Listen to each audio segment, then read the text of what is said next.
Sometimes I do not know which button I need to push, and then I know how deep I need to go.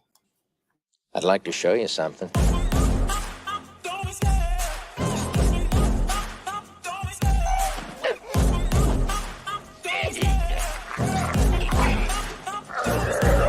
love the chase and the hunt, and I set the pace when I'm running. I always take what I want, and I always give it 100. Don't need a bank, no, I'm funded. Play the game like it's nothing. I'm always thankful for something. Don't take for granted, stay humble. Now wake up! It's time to look at the enemy. Look in the mirror if he is no friend to me. It's not working out, maybe it's the chemistry. It's time to break up so I can make a better me. Better believe in your mind, cause it's everything. You can mold, shape, find almost anything. All it takes is some time and some clarity to find your identity. It's mind over everything.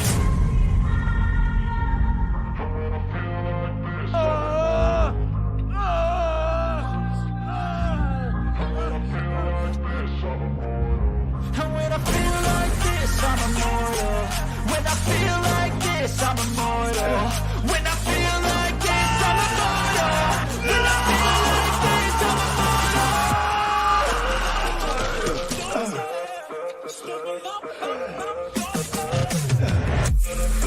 You have to ask yourself one question. Do I feel lucky?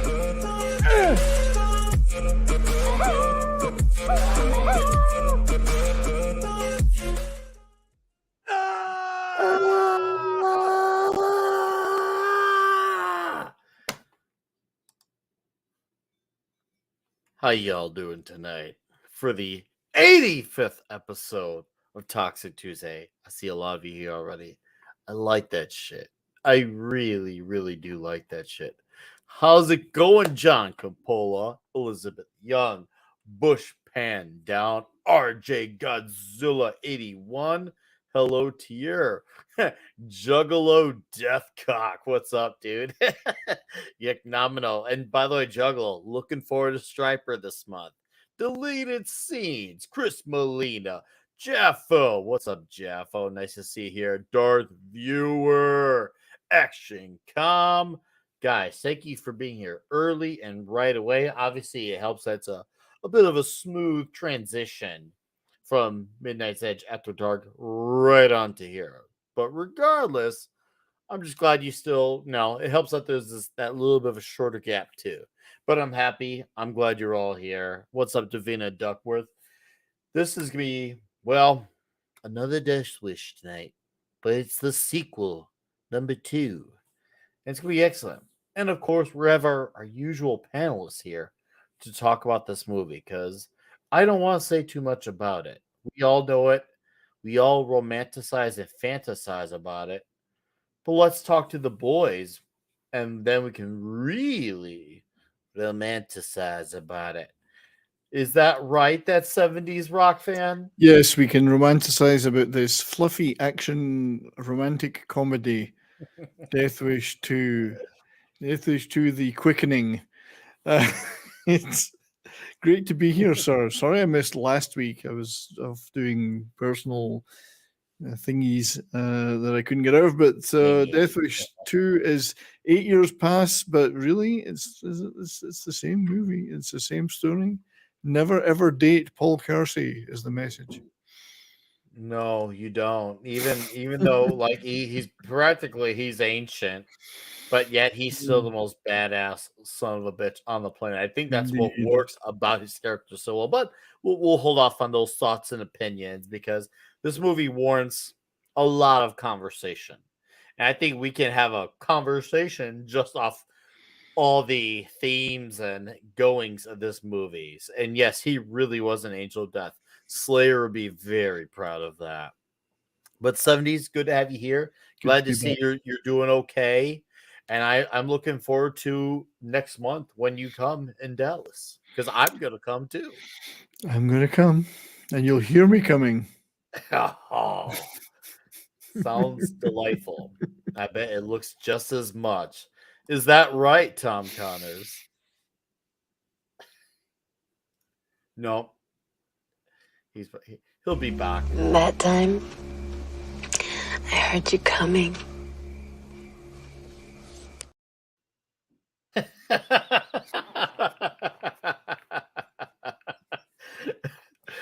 Tom's right. He's probably doing something. But hi, Tom. You'll be around when you're around. He's Tom. Tom shows. Yeah, guys. I tried unmuting him. He's probably genuinely doing something. So he'll come, and that's a promise. We know our boy here delivers.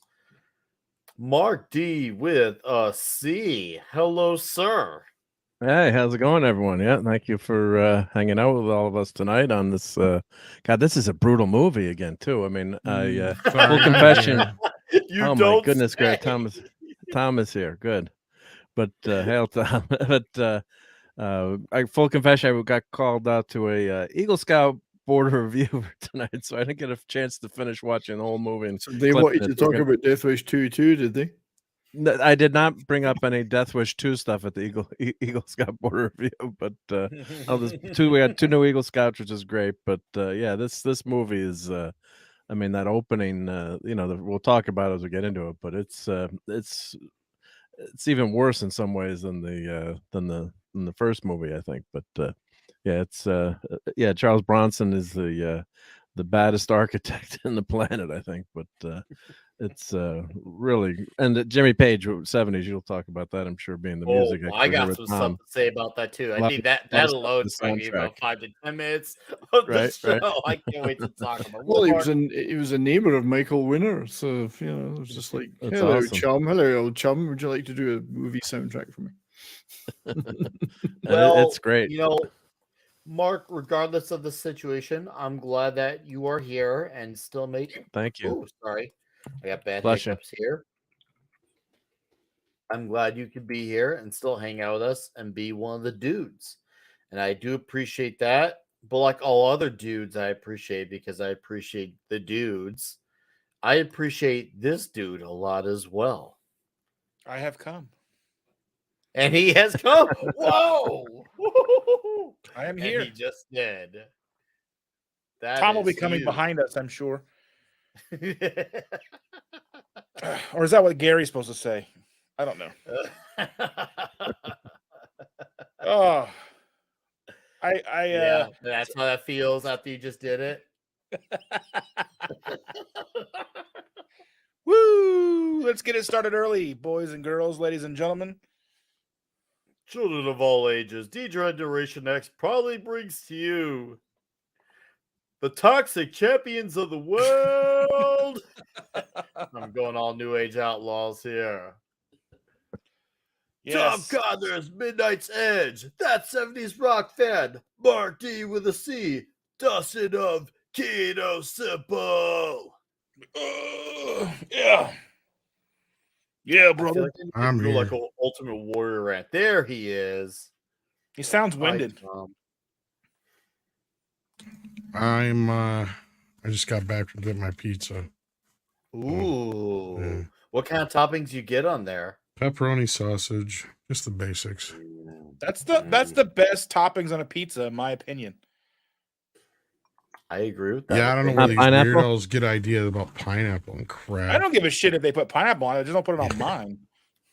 That's the libertarian view. That's right.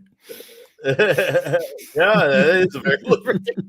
You can put pineapple in your pizza anytime you want. Don't shove it down my throat.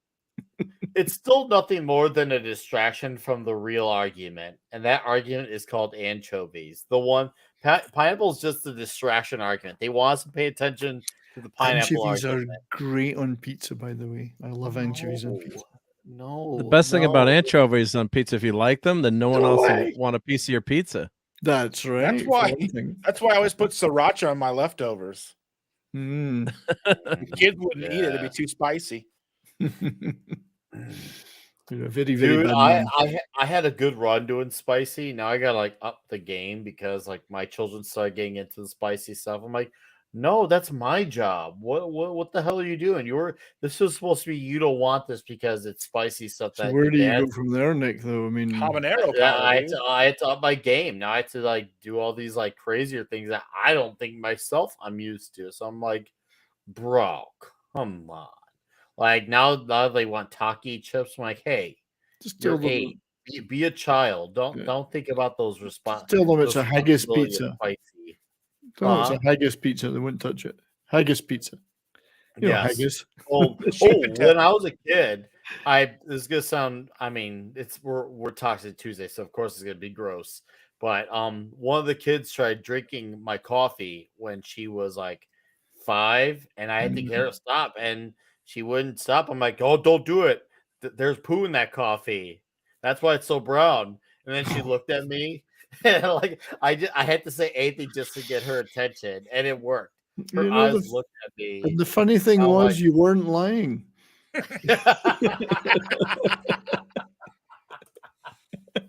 And I'm like, all right, give dad his poo cup of coffee. And yeah, I had to do something to get her like her eyes were like, so I was just like, oh, okay, good. I'm not proud that I had to say that, but I need to do whatever. Was it an Irish coffee? No, but it was a whiskey. I'll tell you what it was. It was a big black coffee. Well, but you're partial to a large black one now and again, aren't you?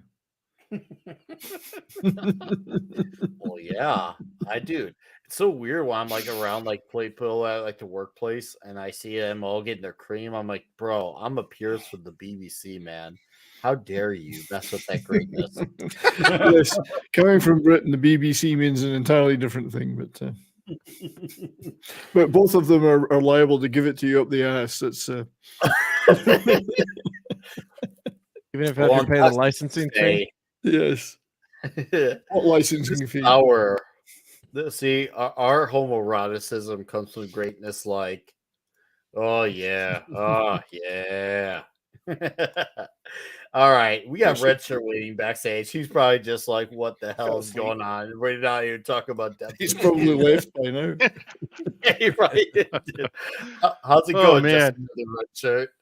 It's going good. Not only is this movie more brutal than the original, this movie was more brutal than the U.S. theatrical release. The Blu-ray version of this apparently has a more extended rape scene with the housekeeper and a much longer rape scene with the daughter. And the director, according to David Engelbach, the screenwriter, there were no rape scenes in his original draft. No, neither the maid nor Carol were raped. Michael Winner. Michael Winner put it in, and that when I read that, it reminded me, believe it or not, of the film Caligula, which for all of the sexual imagery in that movie, the director of that, or the producer of that, Bob Guccione, decided he needed even more. And that was why when Peter O'Toole came out for the theatrical release of that thing, he said, I've just made my first porn movie. So he didn't, I don't remember these scenes. Yeah, exactly. Yeah, they was pretty upset. They were upset about it. The actress who played the daughter and even Charles Bronson apparently were unhappy about the way the rape scenes were added in film, and it was edited for the U.S. theatrical release. So what I saw on Amazon, I assume, is the edited version. I'm not sure which version I saw, but they're horrendous scenes. I mean, they're really, and you'd never have a scene like that today. I mean, it maybe you could argue that it helps illustrate how evil these SOBs were, but how bad Charles Bronson needs to get revenge on these guys. Michael Winner went well over the top with them, and it was a personal thing. I mean, that guy's, there was no need to extend those scenes. You could get the point quite easily without it. Yeah, because I don't think on the Amazon release that I watched tonight had any rapes. I don't think I saw them rape the daughter. That she just ran away. The aftermath on Amazon. I saw the aftermath of her encounter, and then her suicide. Sorry, if I wasn't dealing with some crap in the background, I could really answer your guys' questions here. Sorry. No, we don't have any questions, Tom. When you're ready, there are no questions. I mean, the only film that makes me feel equally uncomfortable is A Clockwork Orange. Yes, but that at least that too. That had a point. That had a very important point to make. I don't see a point in this movie like that. So I think gratuitous actually applies to the director's edition of some of those things. Winner.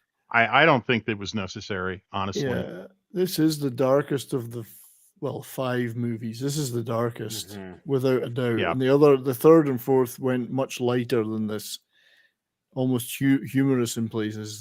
This one is I think dark. it definitely needed to, because to really balance it out, because seriously, this movie, like, this has got to be absolutely one of the most darkest movies Tony ever. Franciosa. It repeats a lot of similar beats to the first movie, not just because of scenes like that, but also the very beginning. Because think about it, the first Death Wish, like the second Death Wish, they start with these very not so Charles Bronson like moments where he's very I guess you could say the closest thing to happy in this movie, but he's trying to live a normal life basically. He's trying to pretend he's an architect.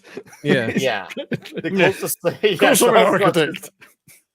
The closest thing to him having a normal life. And obviously his world gets flipped upside down even worse than you thought could have been possible. So there is that retread, but it's done in a very even more brutal extent. And obviously this time, unlike the first movie where he was not he didn't know who did it, this time he gets to go directly after these sons of bitches because he knows exactly who did it this time around.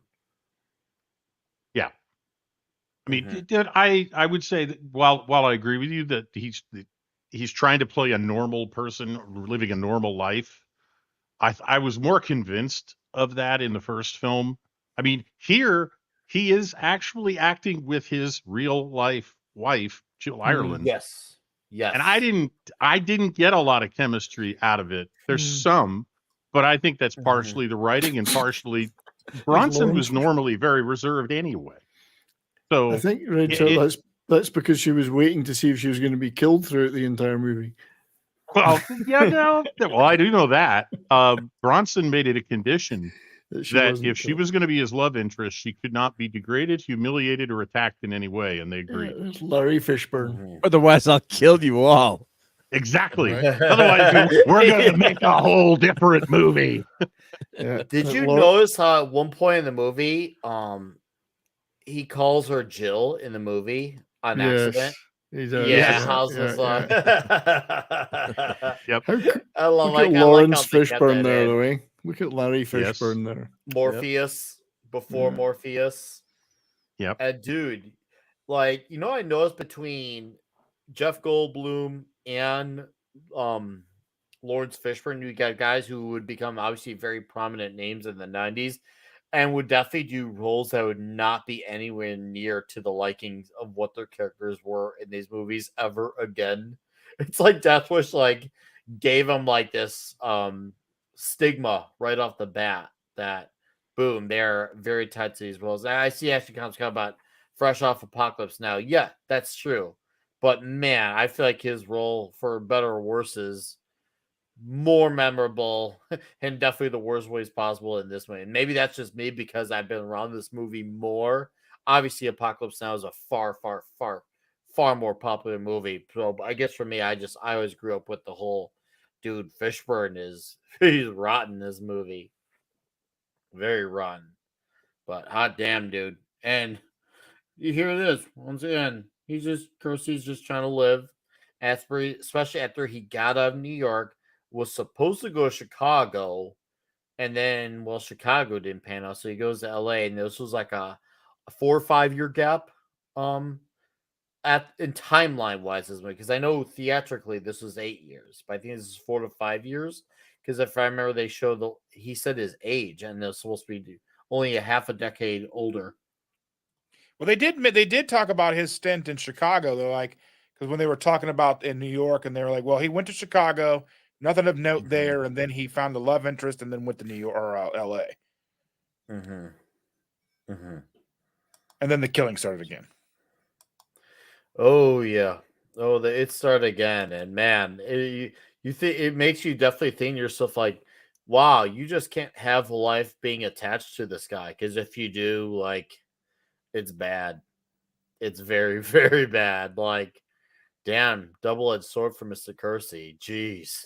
Yeah, because his daughter is finally, maybe you could say, getting a little bit better. They say in the opening scene, like she spoke a few words to him, asked for dinner or something, or at the home, and the guy said, what is she going to come back to me? He said, oh no, well, just she just needs the father's love. So they they set that tragedy up where I guess the husband is He's MIA, not even I guess. mentioned. Her husband's not mentioned in this movie at all. So Yeah. it's like it was like so it makes you wonder like why they didn't acknowledge that because like you could see maybe if they were want to have done like a divorce or something Yeah. or did he die or did he just run off?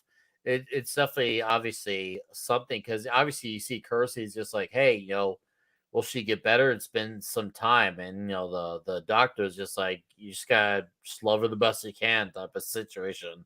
And yes, Ashton come, I do believe he was absolutely up to his old tricks. You bring a dog like that to a different yard, he's still gonna have the same habits, and that's So one dog who doesn't want to change his I can't habits. quite recall, but there is an 8-year gap between the two movies, but I can't recall if there's an 8-year gap in the movies. No, they actually fuck it up twice. Yeah. What do they say? They say 2 years and 4 years. Yep. Right. So we I'm don't gonna know go what he with got the up to in 4. between. Yeah. Yeah, I mean, I'll go I with 4. Yeah, I think that was probably another It's of 2 and 5, something like that. 2 or 4, something or like something that. yeah. That was probably Winter, another edit he made because he didn't want to film in Chicago because he didn't want a city that looked anything like New York. So he needed a way to move the movie to LA. And I think that's what he came up with. And they just Not only that, didn't I'm not sure it was check easy it. to film in Chicago at that time. Right. Bronson Well, they hired 20 right? I'm guessing. off-duty cops Angels. to protect them in LA. Imagine what they would have had to hire in Chicago. Oh, yeah, that's true. We just pay off the mafia and then you're safe. Yeah, that would be about it. No, we were Chirac before Chirac was a thing. It's Yep. so obvious. That's for sure. Look, man, look at that nasty rat hole. Like, and it's the perfect place because you get to see Brunson right away lay off one of the absolutely finest lines of the movie to dirty blonde haired guy, where he's like, "You believe in Jesus? You're about to meet him." It's one of the best lines in the movie. Best line. I love it. And that's another continuity problem. I've been looking up on the firearms in this. They use 2 different guns for Bronson's gun in this film. One is a Beretta that he has in that scene because you can see very clearly in the light that it's an open slide, like Beretta's 92s have. The gun that he pulls out of his closet in his little secret cubby hole, that was actually a Colt that was made by Beretta. It had a different slide. Otherwise, they were the same guns, so they figured nobody would notice. Nothing comes it's out of the supposed to be closet. the same one. Nothing's coming out of the closet in a Charles Bronson movie. Unless he put it there, right? Unless he put it there. Chuck Norris comes out of the closet in a Charles Bronson movie. There you go. So it's supposed to be the same gun. It's not too good. Yeah, it's just this. Figured no one would catch it, right? Yeah. And that sweet 66 Corvette that Jill Ireland was driving was her own personal automobile. This is actually her car. It's a beautiful car. God, that's gorgeous. It is. And she's gorgeous too, I gotta say. Yeah, but she's probably. And I'm safe. I can say that now because filled with booty hole aids. I can say that now because they're both deceased, so Charles Bronson can't come after me. But that's right. So beyond the grave. Tom may have mentioned this, but we talked about it on the show I did on this, and Canon was trying to sell the rights to Death Wish 2 or sell the movie before they even had the rights. They didn't even have the rights, but they said, wouldn't it be a great idea to make a sequel to Death Wish? And they had posters mocked up. They'd sold it at various markets. Oh, yeah? And then somebody said, you don't have the rights to this yet. You've not got it. So they kind of made it happen just by willing it to happen. Because nobody was clamoring for a sequel as such, Well, sequels weren't as common, I'm guessing, back Yeah. then too, right? I mean, you did get But- some sequel. What year was this movie? This movie was 82. 82. Now, Yeah. so- now, 82. Charles Bronson wasn't interested to start with until he saw the size of the check that Golan Globus had wrote him. Yeah, he went, wanted $1.5 million. and he went, "Yeah, I can do it." How much did he get? Yeah. $1.5 million. They give him $1 whatever million he You got, wanted. you got it. Yep. Yeah. Yeah, this they- was his And he very got to first keep his sequel. wardrobe. Yep. Yeah. But this was the first sequel Bronson Well- apparently ever did. Yes. Yeah, it was because a very- he died, so he wasn't in any of the Magnificent sequels. So yeah, but I don't know what questions I missed in front of the show. I'm sorry, guys, but yeah, It's okay, man. like basically like what Brian was saying here is they actually started this movie under the title Death Sentence, which is odd because that's the title of the sequel book that the author wrote because he was pissed at the first movie. Yeah. And it did exist at this time, but they were laboring under the idea that they might not be able to get the rights to this. So basically it was going to be like a mock job sequel if worse came to worse. So instead of like Paul Kersey, he'd have been Pete Kenzie or something. You know what I mean? Like, Oh, right, No, yeah. they you're right. They couldn't get the rights to the book and they didn't want them because they That's my point, wound yeah, up they were hiring just- a screenwriter. yeah, they didn't want to do that. They just wanted to do a sequel to Death Wish, basically. Yeah. So they licensed the characters so that they could write a story with all the any of the characters they wanted to include. Yeah, like an Arnold Schwarzenegger and Red Sonja scenario here. Yeah. Yeah, well, Right. it's the same. Arthur guy, would have but made it's a good not Conan, the same- or- But they it's not got the same lucky. guy. They got lucky that I think Dino De Laurentiis had the ultimate rights, and he could have probably raked them over the coals for him, considering the shit they were pulling. But as far as I know, I don't think there was any like major bidding issues or anything like that. No, I think they got the rights for pretty cheap because at that point they hadn't made a sequel. Nobody was really interested in a sequel or thought a sequel would do anything really at that point. Like they're like, who wants to see a movie? No to one was clamoring for it after 8 years. exactly. Like you got to think about it. In 8 years back then is like 20, Hmm. right? Yeah. That's true. Because Even people though forget the how first quickly movie- things work now. But like, yeah. The first movie, it Well, feels I like wouldn't it say that, sets it but- up for that. Even though The the thing way is, it ends, I would say that's just because the video wasn't a thing yet, quite yet. Mhm, I mean, it existed, but not everybody had it yet. mhm. Yeah, because this, years later, I would watch all these movies with my friends, over and over, back when you had VHS. But I think, God, when did we get our first VHS? Maybe 1980 or 81. But movies were really expensive. So you'd like get it Yeah, I from the heard they were library, like up to $100. like 80 I don't bucks. know. So Oh yeah, Yeah. yeah. and it wasn't yeah, till like 85, 86, I think video stores took off around where I lived. I think maybe 83 or 84. But Yeah. and then of course not all the movies were on VHS either. So certain movies you could get or not get. So but this is always like a favorite, Yeah. any of the Death Wish Yeah. ones. We always like gravitated towards violent movies. It's, Yeah, I had the old kids in high Warner Brothers VHS clamshell version of this. Oh, the big one, yeah. Yep. Yeah, yeah. That's one my I rem- dad got to bring home. I remember Holy when crap. when I got my first VHS, I would rent the movies or I'd buy them used from like Blockbuster because a brand new VHS was, oh my goodness, expensive. And 80 that bucks came back down. then was a Yeah, lot too. 80 bucks back then was 80 bucks real now money. is a lot, so it was even a lot more. Yeah, And that's not with inflation. yeah. No, It was probably no, like no, they were, $200 or something. I mean, yeah, it'd be a Probably lot. close to that. Yeah. But Yeah. no, I'm sorry. Also, I know you guys were talking about the difference between. There's actually a few different cuts of this movie. There's Yes. of course, there's the international cut. There's the U.S. cut, and then there's the unrated cut. Mhm.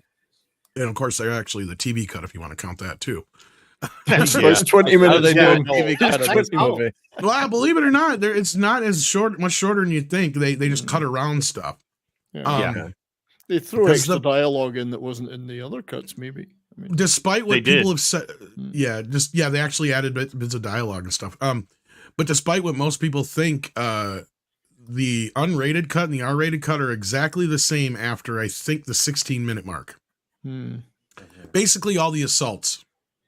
Yeah. So the two scenes with the assaults with the maid and the daughter, those are where the Yeah. major cuts are. Other than that, Yeah. there's some people that like even the IMDb wrongly says that like there was cuts made in all the other violent scenes. No, there wasn't.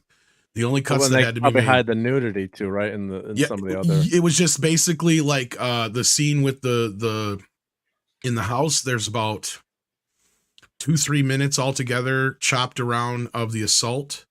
You don't see most of the main assault on the maid. Basically, it cuts from like them taking her into the bedroom to that one guy coming in to the bedroom. Like all that stuff in between there is not in it. So like, and I mean, it sounded like one of y'all saw the R-rated cut. Like Dustin, I think it sounded like you watched or somebody did here because you're like saying, I think I saw the unrated cut. I can't remember which. Okay, and then if basically you know for sure is if it has like all the stuff on the bed with the with the maid. And that's that's unrated. I'm assuming. Then that's the unrated. Yep. And then the stuff in the warehouse where he actually takes off her top and starts feeling her up and all that stuff in the full on scene. Like, because in the other version, it just cuts to her getting laid down, and then you kind of know he's on top of her, but then it cuts to a bunch of shots of the other guys watching, and then he gets up and it finishes real quick compared to the other version, and she gets up and runs out the window, and it doesn't show the impaling in the R-rated version. So that's basically the only big differences. So, but the unrated version's been around for most of the releases in the last 10, 20 years, basically since DVD. And the girl in the parking garage too. There's some nudity there, but that hasn't changed. That was the same in the R-rated version. Yeah, that's what I'm saying. They had that too. Okay. Yeah, despite what people say, both versions are exactly the same. Or actually, all three versions, the international R-rated cut and the unrated cut, are all the same after the first two assaults. I just wanted to say something about these scenes. I mean, one thing that is done brilliant in this movie is the filming of these streets, and it's the real streets they were in LA. They look gritty and dark and horrible. The look of it is great.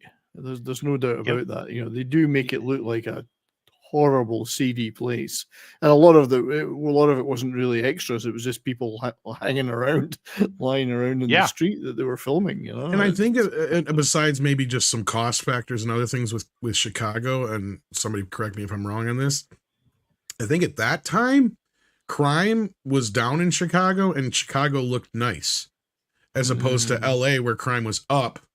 And it looked like shit because that was just before they had fixed up a lot of shit downtown LA and all that kind of stuff. It's always had a horrible seedy underbelly to it. It's always had that, despite the California sun. You know, it's got some horrible stuff. It's always had bad neighborhoods. Yeah, I think I read somewhere the Hare Krishnas were hired off the street. Mm-hmm. The biker gang that rides down the sidewalk was hired off the street.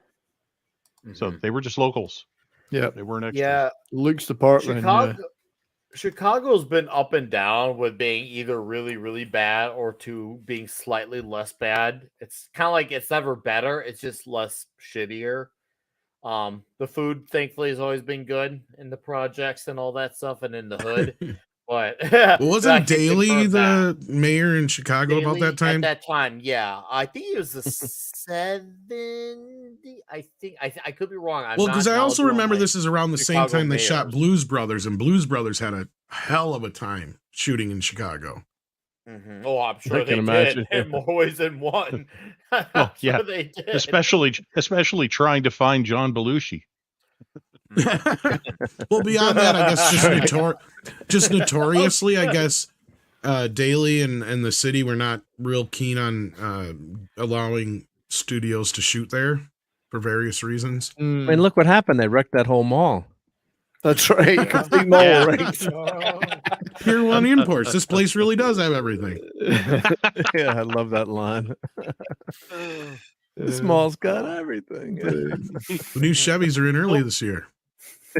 I didn't know until I think probably about my mid-20s. I think I could be off with my years because I'll admit the early to mid-20s were a bit of a blur.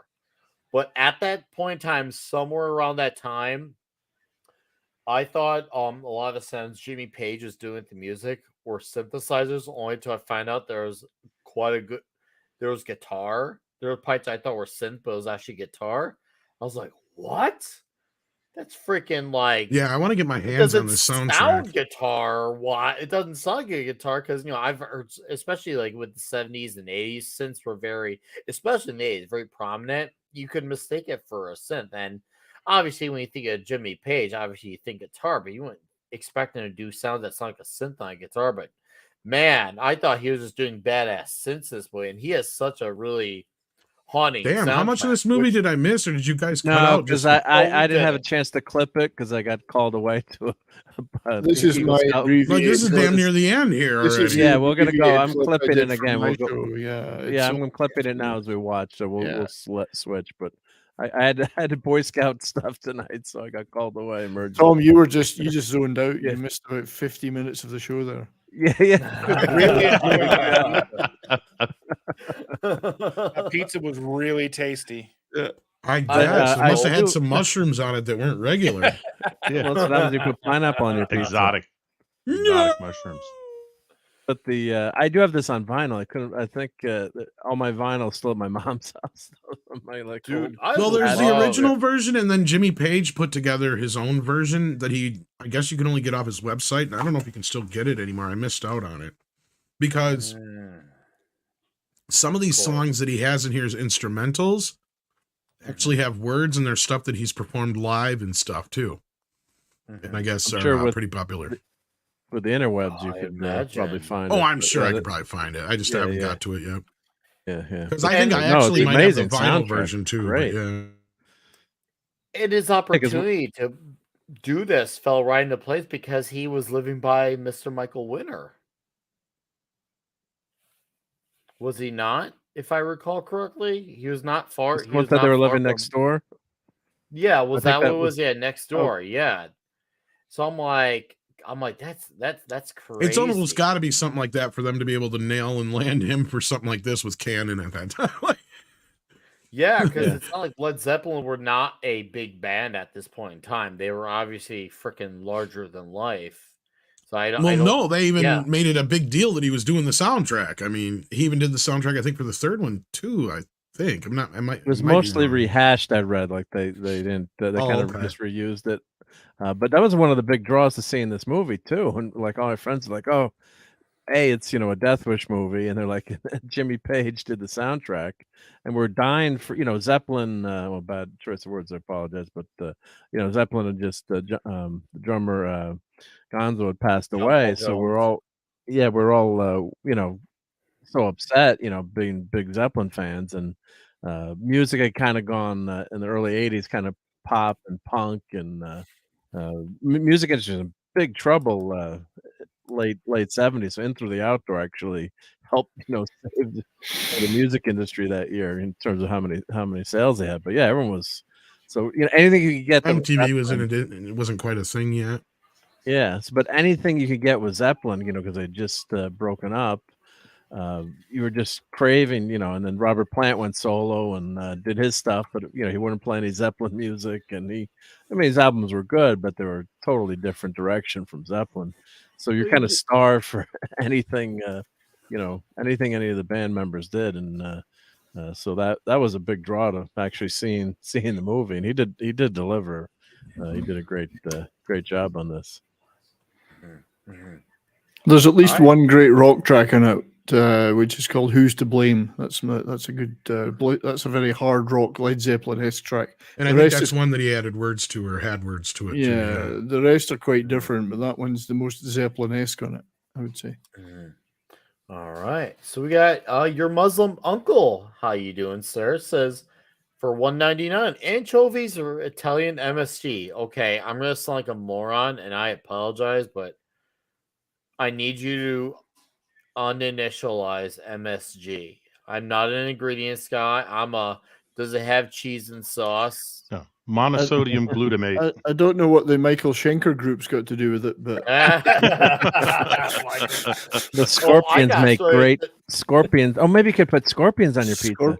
that's what Dustin should The do. scorpions on my pizza. You Scorpions really on it. had to go with the Michael Shaker group. Damn I it! did. I couldn't 70s. help it. Couldn't Well, help it. No, I'm glad you did. Thank you, your Muslim uncle. To answer your question, I guess we'll go with MSG. We'll just go with MSG.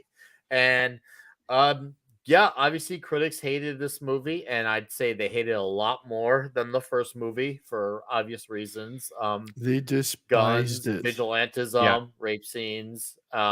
Now I do know Michael Winner did play a lot of offense because I've seen some of the press tour videos he had done, and he had definitely some interesting responses, and he definitely knew how to push back a little bit. I mean, I'm still not sure how I feel about how he handled some of the directing on some of the earlier scenes, but there's an argument to be made about is it to do it in the sake of the story? Because obviously it's definitely a lot steeper than most movies. When we think about like A Clockwork Orange, I remember thinking at the time that was bad, and that kind of like made me feel uneasy. It takes a lot for me to feel uneasy, but seeing that, I was just like, bro, this is a whole other level. But See, yeah, Well, Michael Winner was never a popular director with the critics anyway, no, and critics Or the hate crew. and critics hate vigilante movies. So Yep. yes. Well, this He wasn't they're real worried- popular with the crew either. no, apparently there not, are no. there are a few criticisms that I went and looked at Roger Ebert's review because I was curious, and this is one of the few films he gave 0 stars to. Yes. No Yes. redeeming qualities at all, and essentially, and I can tell you how And that where is I why agree with love him. it. He said basically this movie is a bunch of just gory, gratuitous, violent scenes interspersed with meaningless dialogue scenes. Now, that was his take. I questioned some of the writing on this, and I don't know whether this is the original script or the modified script, but for starters, Paul Kersey gets his wallet taken, and he roughs up one of the gang members who pulls a knife on him.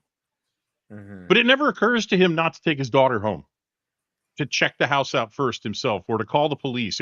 Obviously, he doesn't think the police are useful. They've for got his anything address. now. Yeah. But they have his address. And then the second one is when he sees the New York detective's car out in front of his apartment, he just pops out the back door and wanders off to get to his hideaway without ever considering that maybe the LAPD would be helping a New York cop who has no jurisdiction, that he would need a little bit of support and backup if he were going to actually try and do anything. So there were a couple of things in there where I don't think that the writing was terribly well thought through.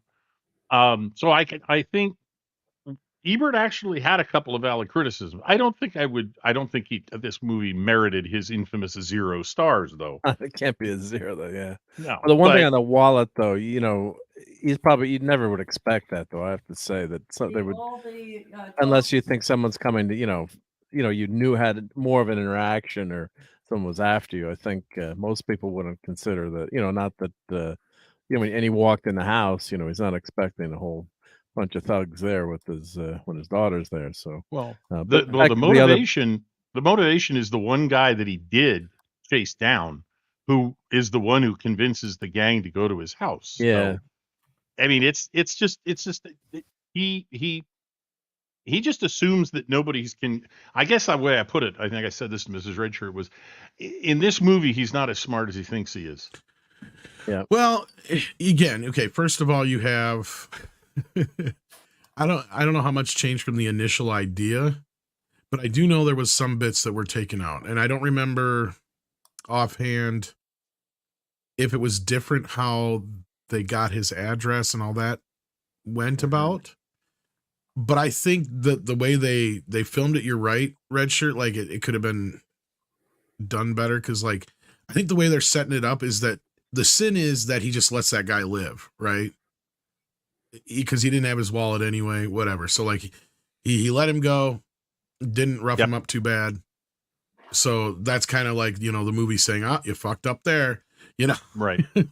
Kind of like Spider-Man not catching Uncle Ben's mugger. Kind of, but not exactly. Not like exactly. it's really Yeah, tangential. Like that's the thing with this movie is it's not as tight as the first film. And there's a big piece missing that was cut. It wasn't even filmed. It was cut just because they knew it would cost too much to shoot it. And that was in between where he goes and he's like by the lake there chopping wood. There's like this whole sequence that's gone. Yeah, that originally didn't make planned sense to us watching it. It looked like he was, commando chopping wood up in his retreat. What was the background? Do you know any more details on that one, Tom? Just before I get into that, yeah, I do actually. Because my biggest gripe with this movie, other than it just basically being a rehash of the original film. What makes it a rehash of the original film is, and this is where Roger even isn't completely wrong, is that I disagree with anybody who says the first film is mean-spirited in any way. This film kind of is, in a sense that what it does to his daughter is unnecessary. And the whole that whole thing, like, really, you don't need it. The whole motivation in setting him off could have and should have just been him getting roughed up by those guys who took his wallet, right? Right. Because his daughter has already suffered enough. Leave her alone. And then, I then know, there's- dude. and then there's 3 more women on whom rape is at least attempted.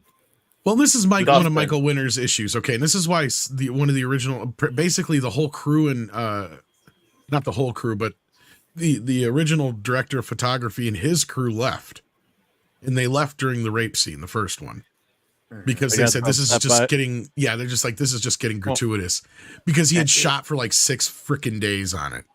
It was 6 days to shoot that one And scene. not only that, the way the script was written out is he was very meticulous in how he wrote out these scenes. So like, it was kind of clear, like he had a bit of a, I don't want to say a fetish per se, but he had a thing for it. Right? Much. Yeah. A little. So like the first director of photography and his crew are like, F this, we're out. We're not doing this. This is not what we signed up for, kind of thing. So they had to bring in a whole new crew. So damn It's disturbing. brutal. It's so much more brutal than the original film. Especially like with the daughter. It just when it gets to the daughter where they take her away and she does that whole thing, like it just gets to a point where it's almost like you're just pushing it now. They should have just had the daughter commit suicide and it would have made more sense or something like that, or whatever. I think you don't they need to were show trying it. to push The other- it. Right. I think The other they thing I were was trying like- to push it. Go ahead, Mark. Oh, sorry. I just want to say, you don't really need to show that much stuff too. I mean, someone was mentioning Caligula before. You can have the same impact, by having his daughter die, as you just said. You don't have to show all that graphic, almost like fetish horror. I mean, I hate calling it fetishistic because it isn't almost like he's shooting it in a way that is titillating, because it does show the gruesomeness of it. Yeah, but it's just almost he's like that obsessed with it. It's a bit more of an obsession, I guess, would be a better word. Sorry. And I agree. Yeah, you don't need to show it. Is my point. You don't to get, like as you said, to get the same revenge factor, the same effect. Apparently in the original script, she gets abducted, has a flashback to her original attack in the first film, and that's what triggers her to commit suicide. Nothing is shown other than hints of what happened to her and put her in the sanitarium in the first place. I think that would have worked perfectly for her. Yep. I don't think they needed even as much as they showed. And I don't think I saw the uncensored version. If you've seen the uncensored version, I couldn't believe what I was seeing. It was almost like okay. It was almost like Sorry, Caligula Mark. in some. That's okay. Yeah, it's almost like Caligula. I always tell the story. It was a joke. I'd rented that. You've probably heard me tell the story before on this show, but I'd rented that. My parents are away for the weekend, so I rented that. Another movie I won't name, and then when the video store guy's like, "Do you realize what your son rented?" That weekend. So I told my mom, well, it was Caligula. It's mom. It was about the Roman Emperor Caligula. It was for Honors AP Western Civ, which I was in Honors AP Western Civ, and it was the Roman Emperor Caligula. But yes, I probably should have gone to confession. But that movie is, if you haven't seen that movie either, I mean, that's over the top too.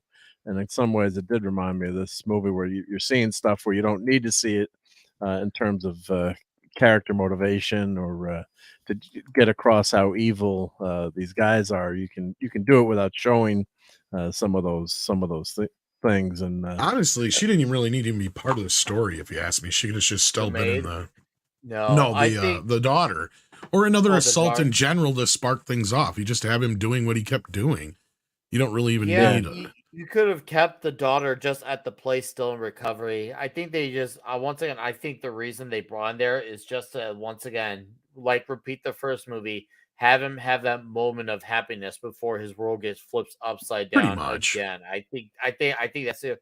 Yeah, they could have gone without it. I get why they had it or to it. I think it would have been nice if she was in a future installment just to see where her progress actually was after a long while. But obviously that did not pan out. But yeah, Or you damn. just have a phone call that she's had a turn for the worse, and that's what sets him off. You don't even have to go into all this excessive violence. Like that part I do agree with. Yeah. Or if you're going but to do it, don't show it. All that. to that Right. And extent. then the whole thing with it's funny because you guys are this movie was cast very diverse on purpose. Because we got, Lawrence Oh, it had Fishburne to and be. It had to be. some fairly well-known guys here in this group. But yeah, they made sure they had a very diverse bad guy group because of all the shit from the first film.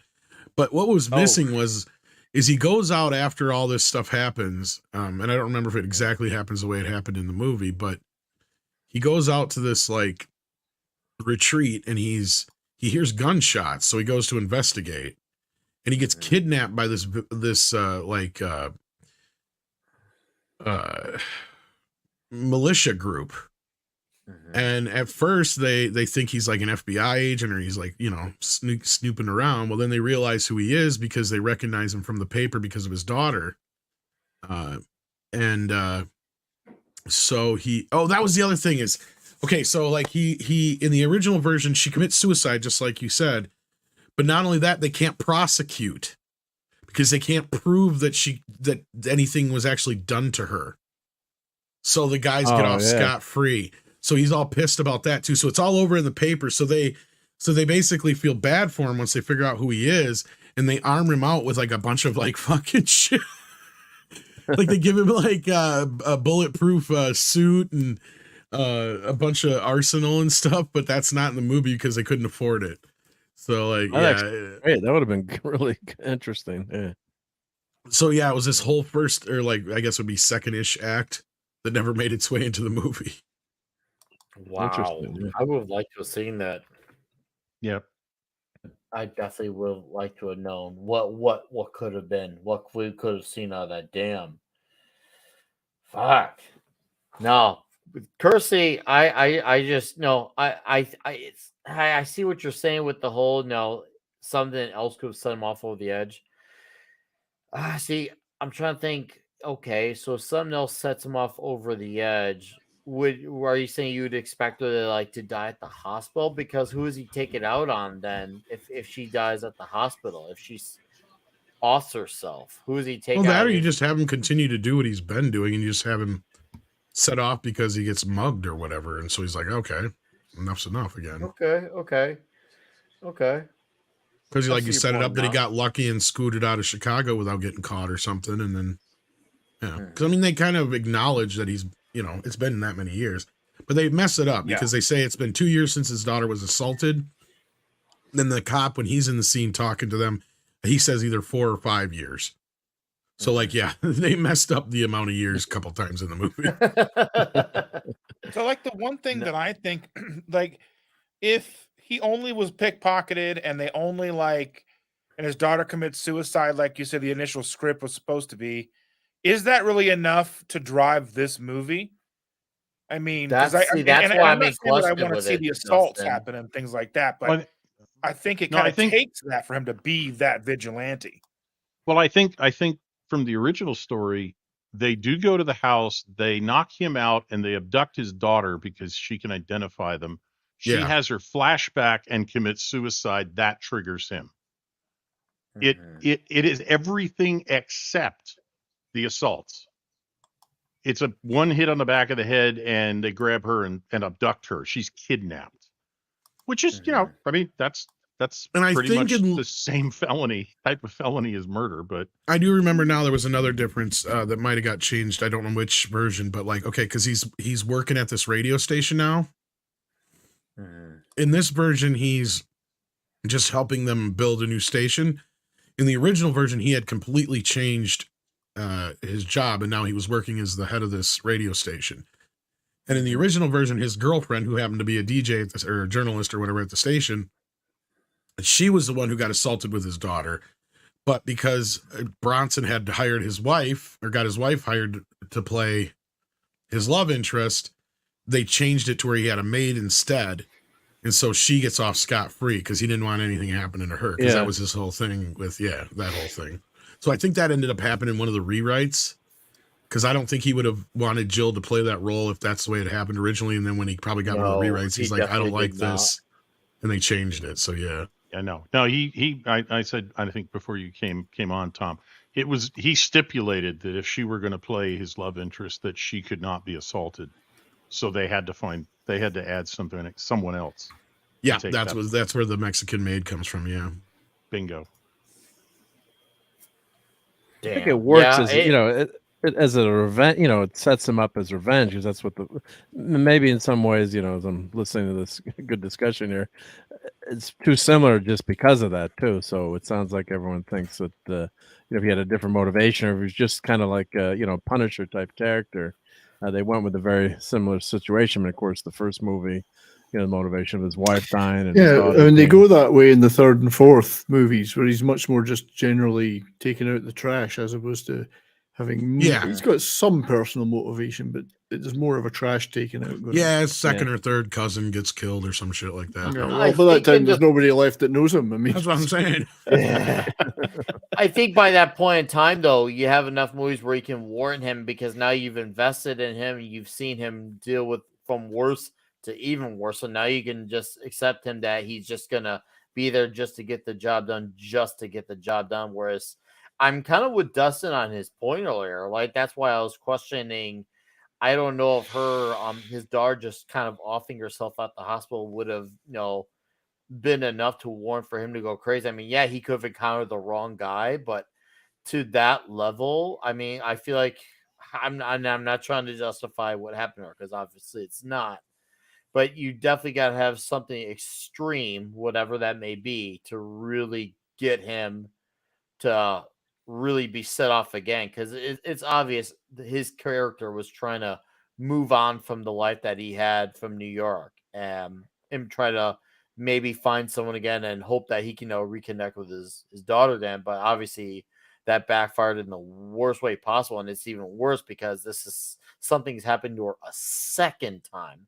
So I feel like you do got to have some level of extreme. Like I said, I would be down to consider alternatives. I just don't know if her offing herself would be enough. But I guess that's what a discourse is for.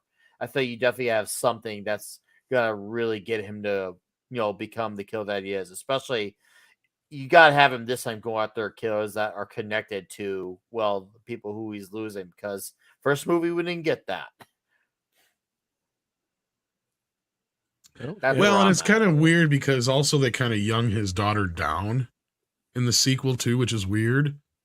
Yeah, she did seem younger, right? Yeah, because even the actress I think that plays her is much younger, and they don't even mention that she was married before and stuff like that. So that's another thing. I do know that they were boyfriend or husband. And the only reason I kind of excuse it without giving it too, docking the movie itself too much for it is simply because at this point when they were making this movie, like I was saying before, they didn't have VHS. I mean, or they did, but it wasn't like widely, in everybody's house and stuff like that to where, they kind of had to set this film up like it was almost like a remake at the same time. Even though it's Death Wish 2, it kind of had to stand alone at the same time. So in that respect, I agree with you, Nick. You do kind of need something like that. But if it was a true sequel, not really. You don't need a whole lot to set him off because he's Paul Kersey. He's already had a taste. Right. You know what I mean? and I'd argue, I'm agreeing with both of you guys. I'm going to try and avoid becoming roadkill in the middle of the road. No, I totally agree with it too. I think I agree that it would take something significant to set him off. I think perhaps the abduction of his daughter, her flashback, and not suicide in the hospital. They don't save her. She goes out the window and dies. And if that were the case, then if she had never been abducted, she would never have committed suicide. She was improving. Maybe not back to normal, but she was no longer in a vegetative state. I think that's a little more than perhaps the original idea was, and it's certainly a lot less than Michael Winner had put in with the two very graphic assaults and a couple of others that are done more or less in passing. And I just think that was added in. Winner had gone through a slump in his career in the 70s. He didn't have a hit movie after Death Wish. I mean, I could be wrong, but I get the impression that he wanted the 1982 equivalent of clickbait with this movie.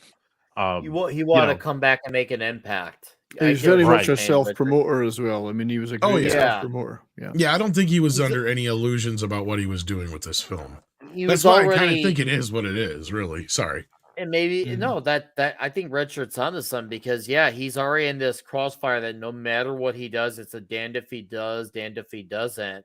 So he figured, well, the only way I could get people talking, I got to do something that's even worse than what I've done before.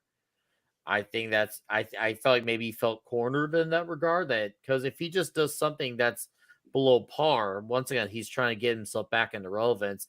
You got to do something that's going to make people remember. And I guess this comes from a time where you had Gene Simmons saying bad press is good press, and obviously it's obviously debatable, but I think he wanted to be talked about whether it was good or not. I don't remember who said it, but somebody also once said, "There's no such thing as bad press as long as they spell your name right." You see, I've because I think it was Gene Simmons who said something about bad press is good press, and I agree to an extent. Yeah. I think there's pros and cons. I think Gene Simmons is too busy looking at the pros and never taking the time to look at the cons, but that's a whole other can of worms. But that's what I see is Winter needed to get back in the spotlight. He needed to make an impact again. That it's been a long time on top of it too, since it was 8-year theatrical window, and almost another generation is coming up too. So you gotta come up in a big way to really get people talking about Charles Bronson and Death Wish again. It was really neat of them to get the Backstreet Boys to appear in this. Well, the guy who was just on screen is one of the ones we haven't seen much of. The blonde guy, Kevin Michael Howard. Kevin Major Howard. Sorry, Stanley Kubrick cast him in Full Metal Jacket because he saw him in this film. He was the photographer in the second half of the film that gets his camera stolen by the guys on the motorbike. But yeah, this was this is kind of like Jeff, a little bit like, yeah, there he is with the tongue out. I mean, it's a little bit like Jeff Goldblum. Jeff Goldblum did this movie. He did the first movie. He didn't like talking about it. He doesn't like his role in the first movie. No, he did not. I suspect Kevin Major Howard probably spends more time talking about Full Metal Jacket than he ever has about Death Wish 2. Probably right. Yeah. And same thing with, I'm sure, Lawrence Fishburne. Yeah. Lawrence He never Fishburne, mentions it. Yeah. Yeah, it's stuff you gotta make for a very awkward, uneasy conversation because you're busy trying to promote the next thing, and you got guys who are trying to, get a certain answer out of you because they want to chase their headlines and sell magazines and newspapers. It's just like, great, I gotta address this shit again, and this shit already made me uneasy filming this type of stuff. And you gotta really have a really unique mindset to be able to film some of these scenes because I don't know if I can convince myself to even fake it. Like, even though I know that it's make believe, but the believability is very real for better and worse in these scenes. Like, fuck. Oh, yeah. I will not forget how uneasy it felt. I'm like, man, their movies are far more gorier and more violent, and those movies still don't feel as intense as what I saw in this movie. That should tell you something. Yeah, I mean, I think Michael Winter was trying, from what I've read, Michael Winter was trying to keep the atmosphere on set light, but I'm not sure. Tom's mentioning that the first director of photography and his crew just walked during the filming of The Maid's Rape, which took 6 days. I do also remember hearing that every time Winter yelled "cut" during those 6 days, someone from the crew would either throw a blanket or a coat over the actress who was playing the maid to immediately allow her to cover up. I think everybody on set was just a little bit like, what are we really doing here? Well, and she was a little upset too because she didn't realize that's what she had kind of signed up for, I guess. Yeah. Yeah. And that was another thing that was a point of contention. And so like pretty much all of her reactions on screen are genuine. Yeah. She said it was one of the most trying like It was traumatic. traumatic kind of thing she ever had to really deal with, because she didn't really realize, and I guess they even got an argument over even doing it to begin with, because she didn't realize that it was what she was meant, which was going to happen. So Right. like, yeah, she wasn't too Well, that happy would be about it. Michael Winner's rewriting it- of the script. That would she Very might not likely that when see she that. signed up, that she had no Mm. fucking clue, and then was kind of sprung on her at the time. Kind of like a They- Last Tango in Paris situation, looking back with Brando and the infamous scenes that were filmed for that. Yeah, I've movie. not seen that Maybe. before either. But see, my As an understanding of analogy. that's a little bit more. I was Like, probably worse, but yeah, I don't know about worse even. I just know that those two had an understanding that they were going to try and take it as far as they could, and I don't think she realized how real it was going to get or something like that. I have to go back and That film really read hit into bottom, it, but like, yeah, it was like, so to speak. yeah, but like all the actors and stuff involved with this, like they were really good with her. Like after every take, they would all make sure she was okay, like you guys were just saying. Like, in fact, I think the one that we were just talking about, Majors, I think he even threw up like one of the last days or something like that, I guess, because he just how got can sick you of it. not? Like, hot damn, dude. Like, I don't imagine filming any of these scenes and everything just is like, all right, high five. There's nothing about it. No, It was just no. like I couldn't even eat pizza after seeing one of these things. That should tell you something. Like the day Nick can't even like get himself to eat pizza after Yeah. I need to like take a moment and like think, breathe, because it's so fucking wild. It's like, damn, there are times I'm like, and once again, I've owned 800 albums with really high intensity, brutal, some at times gory album covers, and yet something about this, once again, it just adds something that those covers couldn't do. It takes a lot. You have to really climb some mountains to do that. Well, you can watch an awful lot of gory horror movies and not feel that much, but something like that, those scenes in this film are. Well, and I think it's have just an the impact. unnecessariness of one of them. Pretty much, it's like, do we really need both? yeah, you got You know, you got two scenes. Yeah. That's kind of the thing I think with me is like, it's like, one, sure, okay, but do you really need both? Hmm. And I think that's where the movie kind of takes it a step too far. I mean, even the censorship of the film kind of shows that, in that they're the two butchered scenes of the film. So, This was a good clip of Fishburne. I don't think he. yeah, went like I out. don't think this is in the R-rated version, for instance. Like a lot of the Yeah. stuff that happens in the bedroom, you don't see until the one Yeah. guy comes in there. The And last I guy. obviously I didn't clip. There's not much you got, Mm. not that you'd want to, but yeah. So didn't clip any of that, obviously. I mean, But- it's not. You can't deny that We'll later just on. get most there.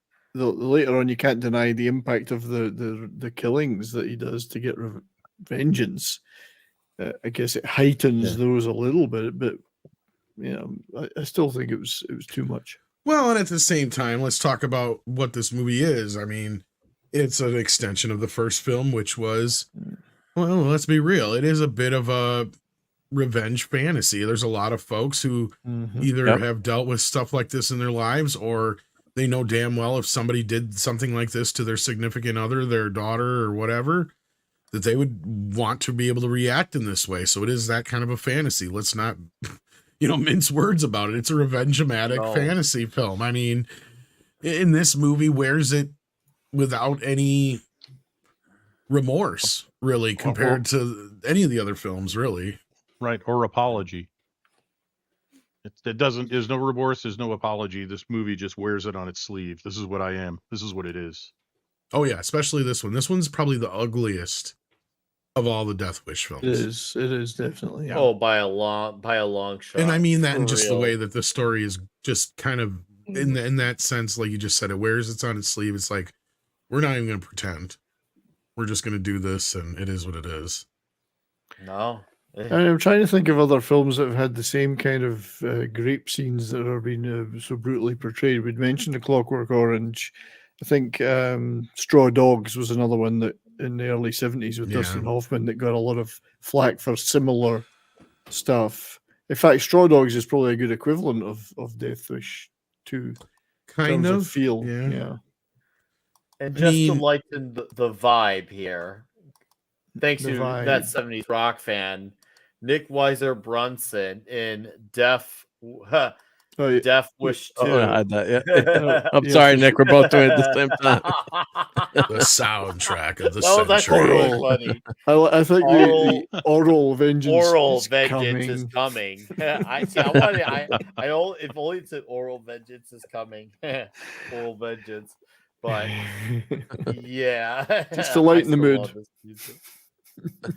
Nah, we needed this. Thank you, 70s. It's definitely we need to brighten things up here because the stuff that happens currently I at the guess where we're at. we've acknowledged the bad stuff, but I mean that doesn't mean that the latter half of the movie doesn't have some Oh, awesome. I absolutely love the latter half Very because reasonable. even though there's a lot of retreading, there's obviously some, as we mentioned, some differences that obviously make it, not a 100% retread, but those differences that there Well- are developments for characters like Frank Okoa, who he's I mean- after, and also I like how he does the Batcave equivalent situation. I love that he has his that separate hideout separate from his home. I do like that. I do like that he goes for a vigilante disguise too. So there were things like he did differently that I liked, and I thought that I was like, okay, cool. He's up in his game now. He realizes that he's definitely got to blend in, look a little bit more scummy like them because he's playing the game now, and he needs to be able to go toe to toe with these guys and fuck them up pretty much. And when he does absolutely do the deed, you absolutely obviously don't feel any sympathy for any of these guys, as you shouldn't. Okay, because in some ways it's good that this is not remade. In some ways it's good. Because can you imagine Hollywood trying to make gay guys like these misunderstood? They'd be the heroes of the film, though. Oh, Yeah. You're probably right. He'd be the evil. And He'd be Brunson the evil villain. He'd be the evil white guy, and the cops would all be corrupt, intimidating witnesses, and pressuring this poor wounded black gangbanger, by pressing on his wound, which reminded me of the scene with Scorpio in the first Dirty Harry movie, except when Harry did that to try and elicit a confession, he got in serious trouble. The guy turned the tables on him, and it almost ended his investigation. Whereas here, there's no repercussions at all. And it's the only way the cops learn anything. So, the cops here basically behave exactly the way he expects them to. Be utterly useless until the very Here's end. the good one coming up. One of the lines that they said in the first movie, I think they straight up repeated in the second movie, but Archie cops just aren't you all taking care of parking tickets?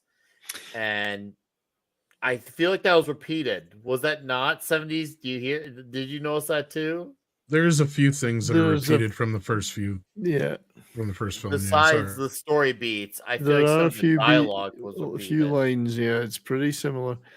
The thing is, he's not indiscriminate here. He does tell the others that are nothing to do with what happened to his daughter and maid, get out. So Which he still shouldn't. Actually, he's kind of a hypocrite in that sense. Should have killed them all. Should have. In Death Wish 3 and 4, he would just mow them all down. Well, he would have in the first film, too. That's the only thing I don't understand. It's one of the only times in this movie, I'm like, why did he let him go? What the fuck? I think it's just to set up this line, but I agree with you. Yeah, it doesn't make sense, though. It's just they're doing this. So, yeah. Do you believe in Jesus like we talked about before? Yes, I do. You're going to meet him. Because, I mean, I wouldn't have a photographic memory to remember all their faces. I'd just see maybe they were there and I'd just kill them all. Right. No, and that's just it. It's like, I mean, that's kind of the one thing that goes against the first film is, because, of course, in this movie, he actually got to look at the guys and he's whatnot. But, and that was the other thing in the other script. It made a little bit more sense, too, because they actually were on trial. And they got off because they couldn't really convict them for her murder when she committed suicide. So, well, he got to look at them when they were hassling him for his wallet, but he didn't know who was in the house. So he could have been right. Yeah, I mean, he should have just killed them all, just in case. Yep. Yeah, how did he know who was actually there? Right. Well, that was my point. He was pretty indiscriminate before, so fuck it. Right. Just kill them all. Yeah. This But is yeah, a This is Good. a straight up revenge story compared to the others. The others are I'm sick and tired of being sick and tired and I'm not taking it anymore. This Hmm. movie is there are 5 guys I need to find. Yeah. And Yes, that's this story. And somebody in that chat said that, turned it up to 11. Yeah, Michael Winter did with this movie. No, He made it yeah. And personal. then He some. made it personal, premeditated. He goes out and he rents the room. He has the place to operate from down in Skid Row. This whole thing is just pure setup assassination. In that regard, this might as well be a 5-man contract from his movie The Mechanic. Except yes. that guy would have made them look like accidents. Mm-hmm. Agreed. No, and I'm glad you brought up Vincent Gardenia because I really love his character's twist in this film. Oh, If hang anything, on. that's what. What Clint Eastwood film is on there? Oh, Oh, Every Which Way But Loose. I all think right, was yeah, up there. okay. I never noticed that Yeah, before. and they actually filmed this in all the seedier parts of town. They had to have Mm. security, off-duty LA cops. Yes, 20 of them. Who would mess That's with, why- mess with Chuck Bronson? Yeah, well, Yeah. You'd be amazed. yeah, but he probably wasn't weren't- Alec Bald. He wasn't Alec Baldwin. He actually did have blanks. Honestly, I don't think anybody would mess with him so much as they would just steal equipment and shit. Right. Or you'd have some fucking low-life crackhead fucking walking into the set. Oh my God, it's Charlie Bronson. Hey, can we get this guy out of here? I'm trying to work here. It'd say, hey man, that's yeah. Clint Eastwood. It'd be so stoned. Yeah. Wait a minute, That I would- know who that is. That's your brother. That would be somebody on a hallucinogen somewhere, like the mushrooms or a blotter of acid. That ain't no Yul Sure. Brynner. That's Burt Reynolds. So there's a town not far from me. He's got the called mustache. DeKalb, Illinois, and you're probably wondering what it has to do with these movies. Actually, it has everything to do with these movies. And there was like a very super hardcore band from a subgenre called like grindcore power violence. It's one of those ones where it's super fast blast beats, 1 to 2 minute songs, super shouty vocals. And there was a band literally called Charles Bronson. Straight up. And I think they lasted a handful of years. But yeah, there was a band called Charles Bronson. They're from, and for those who do not know, DeKalb is the town where the college university, Northern Illinois University is at, for reference sakes, DeKalb, Illinois. But yes, a band out there, it was named Charles Bronson. And I think they actually had some prominence in the 90s in the underground scene. The band called Charles Bronson. Yep, NIU. Darth Vader knows he's from Illinois. Yep. Thank you. One thing I got to point out here about he actually has Michael Winter has like a transformation point where Charlie turns into the vigilante again. And the first time we see him and every time we see him from here on out, because he didn't shoot him in the shadows and stuff like that prior to this. But the first time we see him is his shadow. And then we always see him his shadow first. So it's always his shadow first. So it's always like it's his dark side kind of thing. It's like a little artsy fartsy, but it's kind of just a little thing. I think that's cool because his shadow definitely adds that that's like, oh shit, he's like the gonna first come. time you see where he put his hat on, it was like the shadow was there. And then like when he first walks out of the hotel room, you see a shadow on the wall first before you see him. Just little. I love things how like these that. dudes and this chicken dude don't roll on him. Okay, okay, you guys were just talking about scenes where there's lines that are exactly the same. The description they give here for Paul is the exact same description they give in the first movie. Where he's like 6 foot You're tall, right, black, or whatever the hell it was. Yeah, I can't remember. Yeah, he's 21. 21, yeah. Blonde with a club. Blonde with club foot. Yeah, that's exactly what they said in the first movie with a red beard. Yep. Yep, there you go. The remake. So like I said, rat this is out kind of a Batman. quasi remake at the same time, but yeah. Yeah. It is though, because between that line, the parking ticket line, they're repeating those beats, and then of course you're repeating the beats of there's a vigilante out there. Obviously, it's the only difference now is Akoa is being reported to go to LA, and he has his moment of character growth, which we'll Yeah, I get to love that it. not- Like when he not has long to run. basically But go get you- this son of a bitch, basically. Oh, dude. See, that is Well, one of yeah. the parts in the movie. That is one of my favorite parts because he finally sees now, like, okay, this is the shit that needs to be done. And sadly, it took for him to have his life, be lost in spite of that. But at least he now sees, okay, this is what's got to get done. Bronson's the man to do this. Well, even before that, when he notices the guy in the tree with a sniper rifle, Bronson is watching the guys doing the drug deal. The cop Yeah. sees the sniper and yells to Bronson, "Look out!" And the sniper turns the gun on him and he shoots him out of the tree, and then starts, backing up Bronson, shooting at the drug dealers. And Yeah. when he gets to Bronson says, "You're helping me," and he says, "Well, it was either you or them." Yeah. He decided I know, I he was love going to that go bit. on their side. So yeah, it is that's where he has to choose. He's witnessing a crime that they're committing. He knows Bronson is there. He has to decide, what am I going to do here? And he decides to back up Bronson. I do like that sequence where as they're crossing into different buses, the cat and mouse game. I do feel like once again that's a similar beat of Cole trying to catch up to Bronson. I do feel like that's one of the parts that was handled a little bit better in the second movie because it's really building up to a moment of when he finally sees Bronson in another state. So I did like that part better in this movie. And then when they finally see him, it's at a less than ideal moment for both of them. He's like, "You stuck your neck out for me." Like, I think he was dying anyway, wasn't he? He was like one of the scenes. It looked like his handkerchief had blood on it. Well, he was shot by one of the drug dealers. He wasn't He was shot by the shot. sniper. Yeah.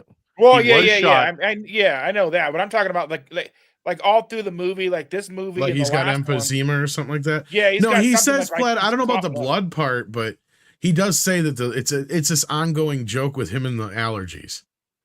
Yeah, Yeah, he's got a coughing cold in the in the airplane. first movie. He's always coughing in the first movie. Yeah. It's the comic relief. Right. of the He's movie. got it's this thing with allergies. Yeah, he even says it in the one bit. Yeah, He's the comic relief. but like I right love that before he scene tells in the him mayor's they got office. stuck on the That plane, was he was well coughing into done. his handkerchief. It looked like it had blood on it. I'd have to look again, Dustin. I never noticed that before. If it was, yeah. I must say, the mayor is this the Yeah. mayor of LA he's meeting with? Because he's just a detective in Chicago. They're pretty chummy. They must have known I don't know, each but other it's before. basically the sense that he was. I think they just put two and two together, and Yeah, since but he he's was like, the "Hey, lead, Frank, how have you been?" Oh, they might know each other. They must have I don't known know. each other. Yeah, he's could he's- possibly. he's pally with the mayor of LA, but he's only a detective. He's not higher rank than that. Oh, some people are saying, all right, RJ Godzilla says he was dying. Okay, maybe Oh, I didn't see it. okay. I never noticed it. I'll have to pay attention. Yeah, to I it. didn't haven't notice watched that this in a while. either. I didn't notice that. So TZ Bird for $5. What's up, TZ? Says nothing to do with the movie, but shout out to Gordon Lightfoot. Rest in peace. He is resting with the ship. And yes, I do agree. Rest in peace to Mr. Lightfoot. You know, Very, it's funny. very unfortunate. I every found that year- out while we're on Midnight's Edge. Yeah, every year ahead. there would be a rumor that would go out on the internet that Gordon Lightfoot had died. So when it happened, I didn't believe it because it was Don't believe always it, right? fake Yeah. before. Right. Sorry, Gordon. That's why I said I honestly didn't know he was still alive. Yeah. I really had thought he died like 10 years ago. Well, there was always headlines. Gordon Lightfoot died, and he'd come up. He'd say, "No, I'm not. I'm still here." That's what I'm saying. I must have believed it one of those times. That's right. Yeah. Yeah. Well, he's Great 84. scene Oh, here He had a too good with run. May he the rest in peace. detective. That's Yeah. for sure. It's really He killed unfortunate 9 that people. happened. Oh, dude, yeah. And actually, I think especially he in the killed last- 10 in the first movie. I think they got Who, the number Gordon wrong, Lightfoot? too. No, yeah, of course, Gordon I Lightfoot. thought it was Alright. 9. I thought it was 9 he killed in the first movie. Was it 10? I Gordon thought it was Lightfoot 9. in Death Wish.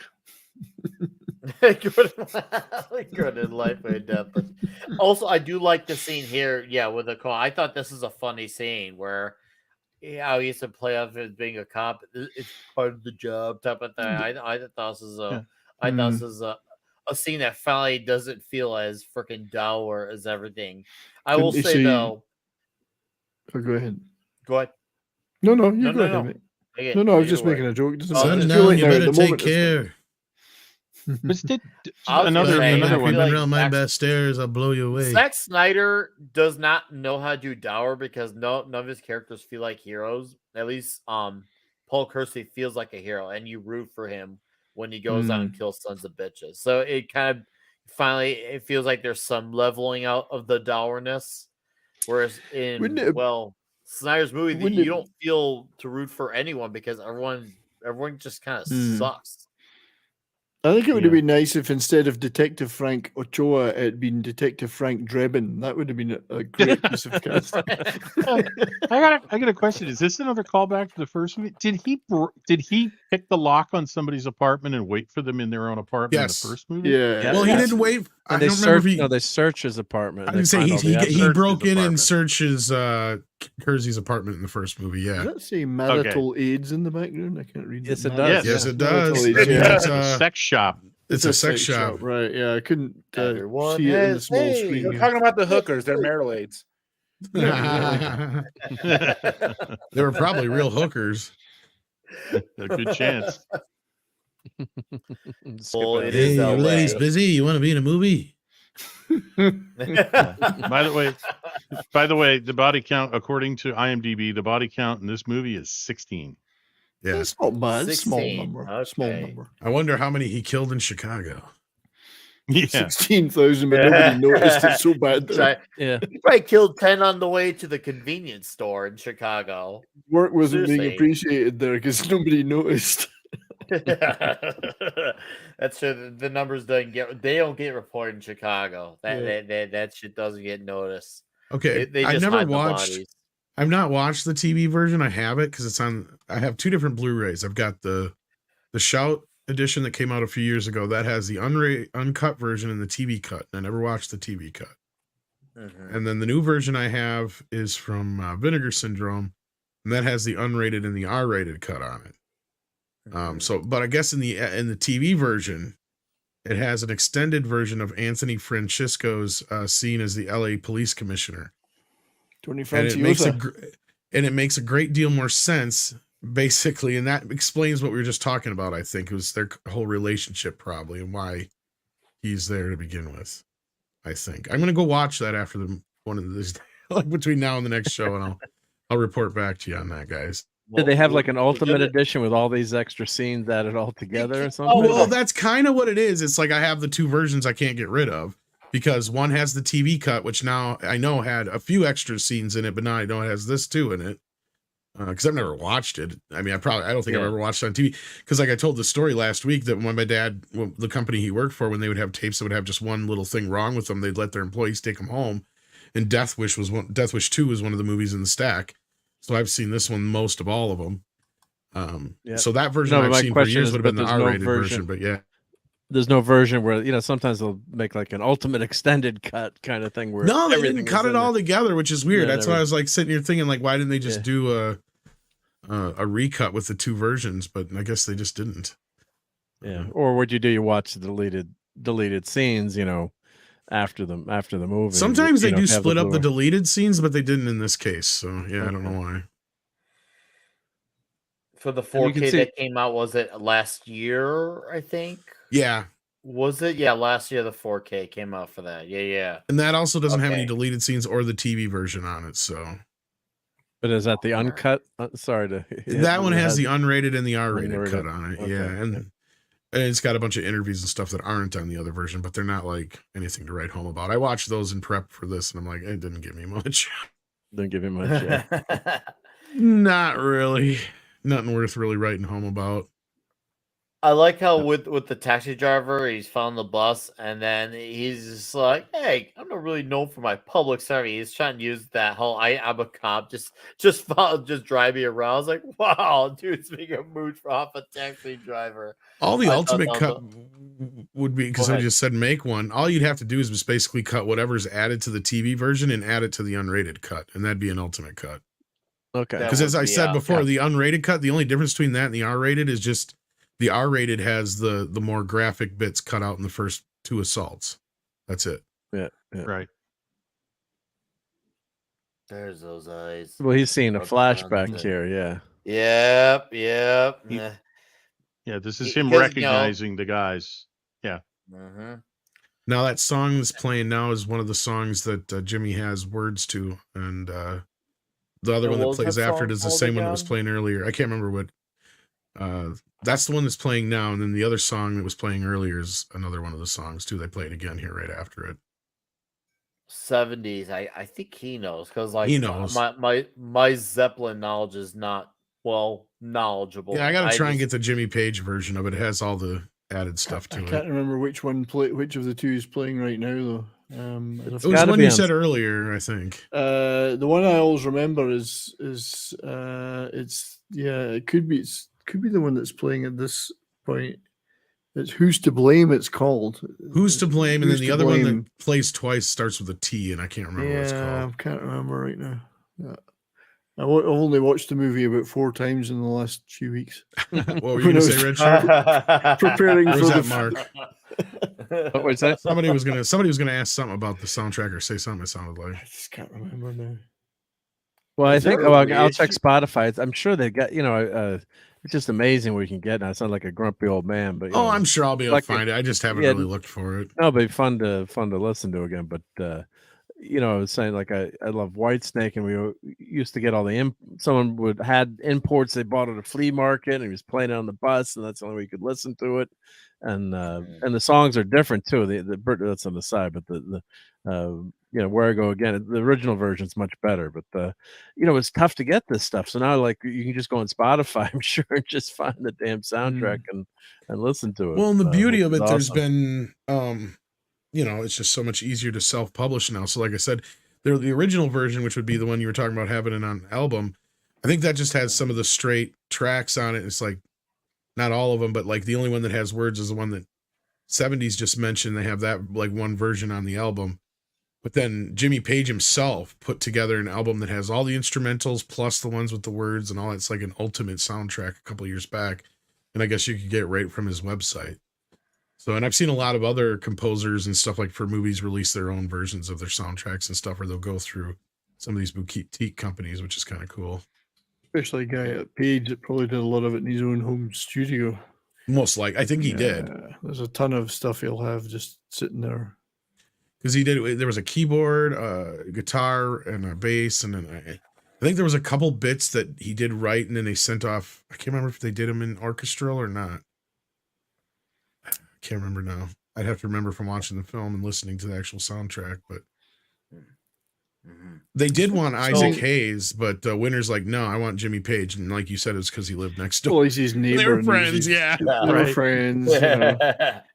I say, old boy, would you mind doing some music for a movie? Yeah, quite all right, old chap. Of course I will. Jimmy's a nice brought up boy. What's the name of this movie again? Who are you? No, sorry. All I hear is Chef saying hello to Charles Bronson. South Park Chef boys. Hello there, Bronson. He's got a death wish. I'm gonna make love to your death. It probably would have been a little more like, if you want to die, get near him. If you want to die, then love him. If you want to die, be his kid. Oh yeah, death wish. Add a little bit of shaft to it. You know what I'm saying? James Brown should have done it. You stuck your neck out to me. Death wish. Take me to the bridge. Hit me.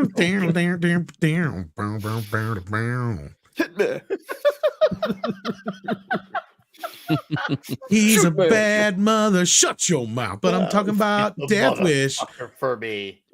Yeah, you put down the song. Get the motherfucker for me. Yeah, that's the part you put. That's the get that motherfucker for me.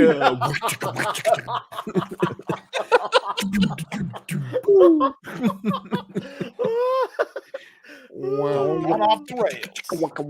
Oh, everybody, have you seen Death Wish? Well, get ready for Death Wish 2. Oh, dude. Okay, now this is one of the things I do like. Once again with the sequel, I do think the gunshot stuff, the gun sequences are a bit more intense in this movie. Obviously, experience has a hand in that because usually when Brunson is killing guys, it was just him and the guy, and it was usually a quick shot is done. This time there was more shots, more weapons, more guys involved. Obviously, it makes a higher body count, and he obviously got stabbed both movies, but he definitely took more hits as well. So, and obviously now they got experience, so they're obviously gonna be a bit better at this. But I think this movie definitely got the shooting, the action better in this movie. I mean, unless someone wants to object, I feel like the He was action a better definitely shot in was the first improved. one, though.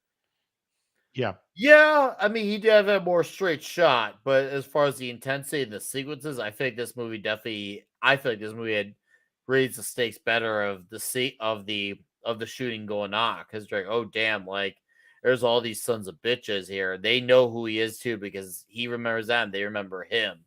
I don't know. I got personally that this shit was better in this movie. At least this. Story wise, obviously the first movie. Yeah. I mean, the gunplay in the first movie is more direct and shorter. In this movie, there's more shots fired. There's more activity. They've given him he started out with a 5-round revolver, I think. In this movie, he's got a 13-round semi-automatic. So, yeah, he can fire a lot longer without having to reload. And of course, then they give the guys submachine guns in the drug deal there in the park. But basically, this does have a lot more action. It's got fighting. It's got hand to hand. It's got gunplay. It's got all sorts of stuff. So in that terms, yeah, liquid paper. Yeah, For those of you who are too young to remember that, sorry. He had to leave Mike that piece Nesmith. of paper That's on the thing that made floor. Mike Nesmith rich. Or his That's right. mother. Mike Nesmith's mom Mother, yeah. invented it. Do you want to explain what liquid paper is to the crowd?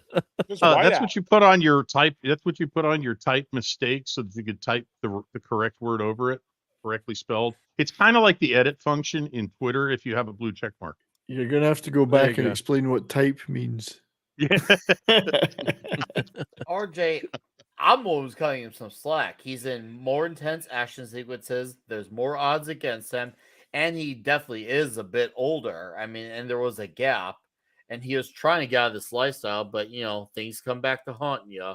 So, like I said, definitely a bigger mountain to climb this time around. And yes, I agree. We do need an album of Tom doing Isaac Hayes. I would listen to it a lot. I mean, his Bat Tom stuff is fantastic. I mean, I'd buy an album of that too. Movies Isaac Hayes never scored, but he should have. And I gotta say, Bronson's mustache is much better in this movie. Oh my God, it's a scary dinosaur. Oh my God. His mustache is better. Oh my God, it's Jurassic Park. She says to him when he proposes, let's get smashed. I was like, that's so fucking romantic. Man, I've had enough of this shit. Fuck the Nazis at Schindler's List. Oh, gonna save some Jews. Gonna save some Jews.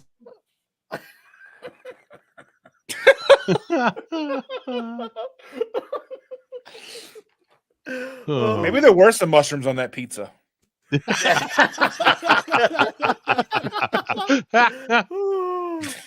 Oh damn. Oh man. And this I thought this final fight was cool because it's just that shark's gonna munch and munch and munch. This time it's personal. Jaws of revenge. Oh, I think it was Razor said on his video for Death Wish 2, the guy the final fight guy is the John C. Reilly lookalike, he called him. I just remember like being so confused when I first saw him, like, that guy, what kind of drugs do you get on that you can just overpower 30 cops and take all the hits? Like I get it. Angel Dust PCP. Yep. But I get it. You're not supposed to feel shit when you're on drugs, but to overpower that many dudes. Oh no. Like, that big guy, but still. Nick Weiser, back in the 80s, Angel Dust made its appearance, and there were multiple stories of, suspect apprehended by 5 police officers jumping on him because he was high on Angel Dust. Because some assholes. Oh, go ahead. Some assholes were lacing marijuana with Angel Dust. and people were getting PCP when they didn't know. They thought they were just getting high on marijuana. Oh, I've been spiked before and didn't realize it before. It was fucked right. up. And that was a bad one to spike with, because that did turn you into a paranoid Superman maniac. I was lucky. Marvel villain. I had a mellow trip. I don't remember what happened. At least I was lucky. I slept through most of it and then threw up afterwards. And then I was like, that shit was fucked up. What the hell? And then my buddy had let me know that it was laced. And I'm like, oh, well, thanks for letting me know that up front, man. Like, and then I slept like another 4 hours. Well, that was Rodney King allegedly was on PCP or angel dust. Was that doctor's name really Dick Middlemass? No. Dick Middlemass. I have a Dick Middlemass. But that one doctor there, I can't think of his name. I just forgot his name, but he's the cop from Halloween. Oh yeah. Shit. Hey, Tom, do an Isaac Hayes score for the movie Bros. I wanna fuck you in the butt all night, bro. I wanna fuck you in the butt. You're my bro. What the fuck? That's what I said watching the movie. Smooth. It's smooth. All right, turn around and spit. I'm just so crying. Oh.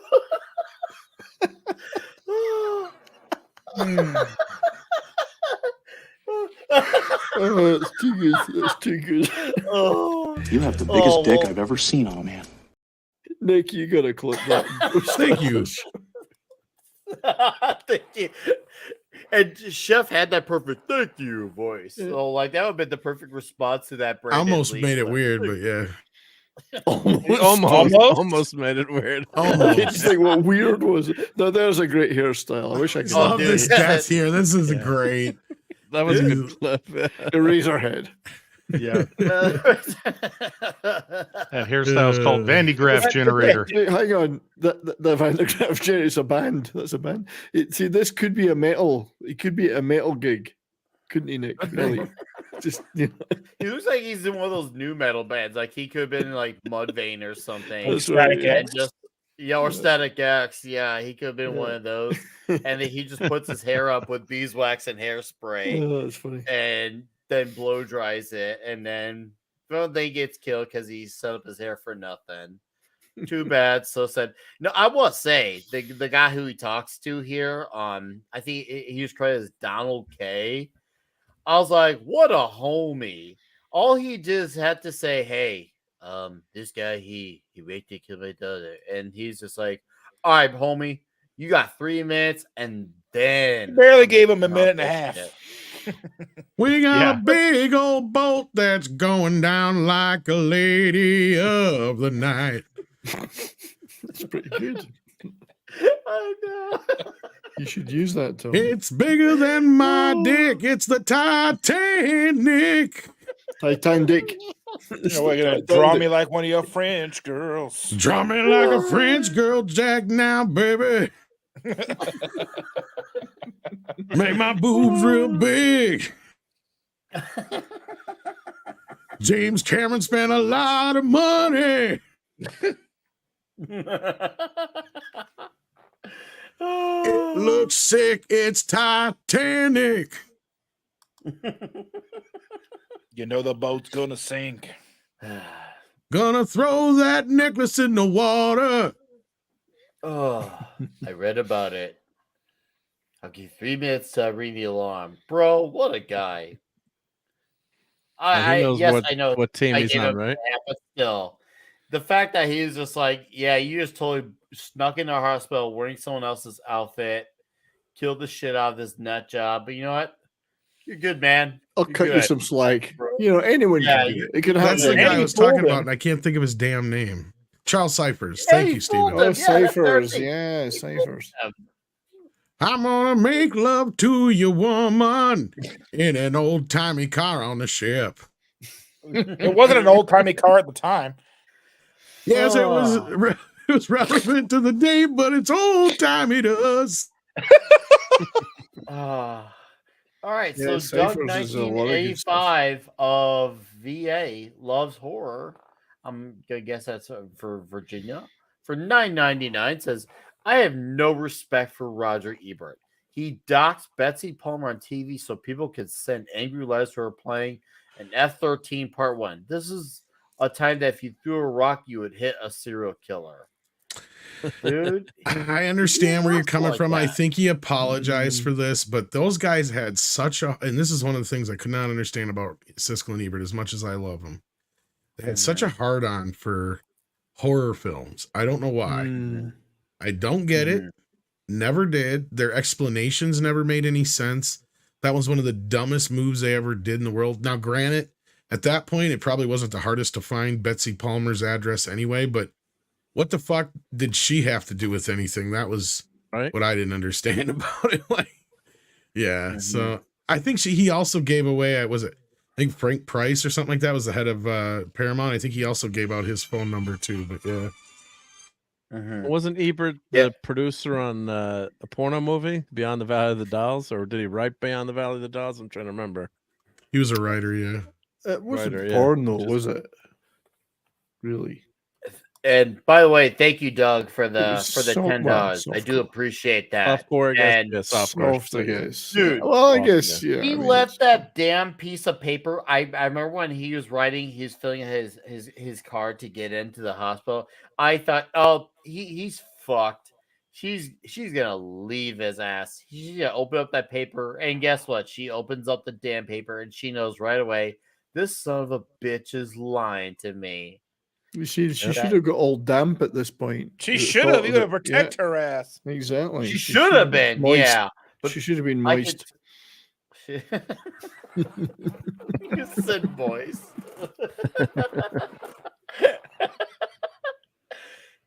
Oh damn it! He lied to me. He's murdering folks. But But it's they Charles could Bronson, use the so I'll line forgive from him. True Lies. They could, even though I know this came 12 years before True Lies. But when Arnold says that Jane Lee goes, yeah, but they were all bad. He could have just predated it. Like, yeah, they were all bad. She doesn't turn them in though. That's one thing. That's it. She doesn't turn him in. Yeah, She just that's leaves him true. and doesn't give an explanation, So- and nobody knows why. So now she's an accomplice in covering up felony murders. Yeah.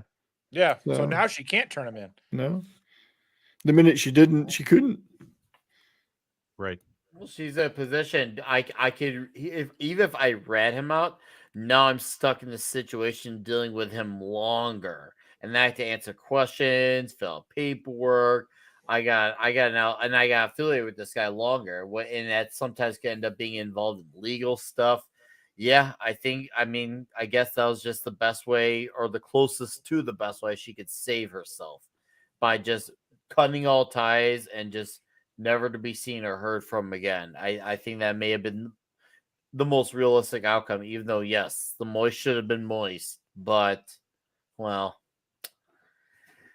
who knows? That could be in a bad outcome if she was. Is it just So- me? Hey, Is the maybe she why left because she missing? never came. No, good one. That was good, Dustin. Oh.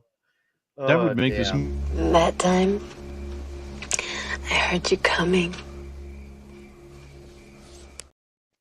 I was gonna say there's a song title for Tom. There you go. That time I heard you coming. Yeah, I heard her know, coming they- over top of the choir. Did you see that video? Top of the choir. Oh, it was an orchestra, not a choir. Oh, it's not like you said choir. You fucking I did, choir but the voice video you was said to me. that orchestra. You could hear the chick coming. I don't know if you guys saw that video. I have not seen it. Oh, the ladies watched it last night on Toxic Femme. I'll have to be watching that. We'd like for you to join us. Oh, good old Charles Bronson. And yeah, are you sure you're free? What else would I be doing? Do you have a rocket launcher plan in your benefits? You should have said, I'm going to There's- come. I'm gonna come. I'm gonna come. Can you imagine if that guy stopped at "Do not come"? Oh, I'm gonna come. Oh, You can't stop me. And then, oh So yeah. Tom mentions Charles Cyphers, and one of the fun facts I always loved about it was that in the movie The Fog, his character's name is Dan O'Bannon, and anyone who knows who Dan O'Bannon is, that's a pretty neat joke. He's a scriptwriter of many great movies and a pal of John Carpenter's. So you call you put the character Dan O'Bannon in a movie. It was Cyphers that played him. Anyway, it's just a tiny bit of trivia there. Oh, I'm glad you added the teensy bit of I trivia. do like the trivia. I like the trivia too. It's very, very. He also has a 12-inch penis. He keeps it in a jar on his desk. So, do you know about with Charles Bronson's dad that he often tried to visit the set to get money because he was a mooch? Oh, really? I thought it was his brother. Yeah. His dad would I have thought it was his. Oh, you know what? You're right. It was his brother. Yeah, you're right. and he never gave him much money for fear of him being killed for it. So he had to And keep they coming ended back. up finding him dead in a hotel room with a knife in his ass. Yep. Specifically in his ass.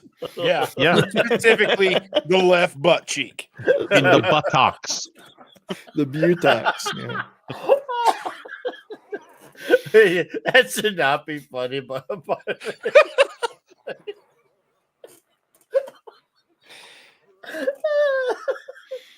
I got a knife up my ass, literally. Oh, damn. I'm sure we've seen this movie before. This is the third time we've seen this. It's the third time we've seen it. Yeah. Oh, we do have some soundtrack news. But this is old, but a year old, but Death Wish 2 soundtrack. Yeah, this must have been the one I was talking about. Yeah. It's more of it's more of an apartment building than a box set. No, that's a thorn. That's a thorn in this side. Yeah, Seriously. Jesus Christ. Is Jimmy Page himself in the box set? I mean, Yeah. Well, he's pretty skinny. He could probably fit in there. he could fit in there, yes. Yes, Maybe but I somebody- think it's let's see, 70 copies. Oh, boxes. Oh, it's one of those. Oh, one of numbered, those. No wonder. Yeah, but then Right. when you said that one you were talking about before 70s, the 2011, there were 1,000 copies of that one printed, and he signed the first 110. But Yeah. I don't know. He if got it too can be more. tired. He was worn out after that. It was worn out. Yeah. I'm having trouble finding this Death Wish 2 soundtrack anywhere on Spotify. I found a couple playlists.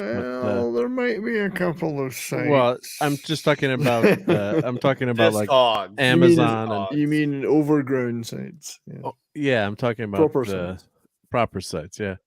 So this is the expanded scenes, but I have Amazon Music and I have Spotify, and they both don't have this. Oh, I haven't checked Yeah. YouTube music. I've got that with YouTube Premium. Yeah, I'll have to check that next. Yeah, but I'm just surprised that it's not on there. And then the funny thing was the director asked Jimmy Page to do the soundtrack for Death Wish 3, and they said no, or no, for another movie. Sorry, Scream for Help, and he suggested John Paul Jones. So maybe John Paul Jones will do it. So he did the soundtrack for Scream for Help, which is another horror movie with Michael Winner, and that's I have that soundtrack too. That's pretty. Is that a good pretty one? darn good too. Yeah, I yeah. don't know if It's I've pretty good. even Yeah. seen that movie. I can't remember. John. Here I'll flip this over here. But yeah, John Paul Jones is the best musician of all in the of band. Led Zeppelin. Yeah, he's a classically trained. He can do orchestral scores. Brilliant multi-instrumentalist. That's Scream for Help by John Paul Jones. So if you're Alright. a Oh, Zeppelin interesting, fan, go check that. And I bought that on vinyl too when it came out. So I'm gonna find out where that is. Yeah, and Jimmy Page helped on a couple of the songs too, or played guitar on a couple of the songs. All Nice, very nice. I'm gonna highlight some skills here. Elizabeth Young says toxicity 10, greatness 8. Ooh, got a high one. Fat Elvis says greatness 6, toxicity 10. Keep them coming, folks. Brian Bart gets a 7. And then Action Com says 5 out of 10 crucifixes, toxicity 10 out of 10 angel dust hits. I see what you did there. And Brian asks which one is better. Overall, I'm gonna say the first movie on my end, because obviously the political themes. Also, obviously, the story was obviously more original for obvious reasons. It's the movie that got the ground running and set up this franchise to begin with. And it just kind of just basically told the story better. Now, as I said earlier, there are some things I feel like this second movie does do better.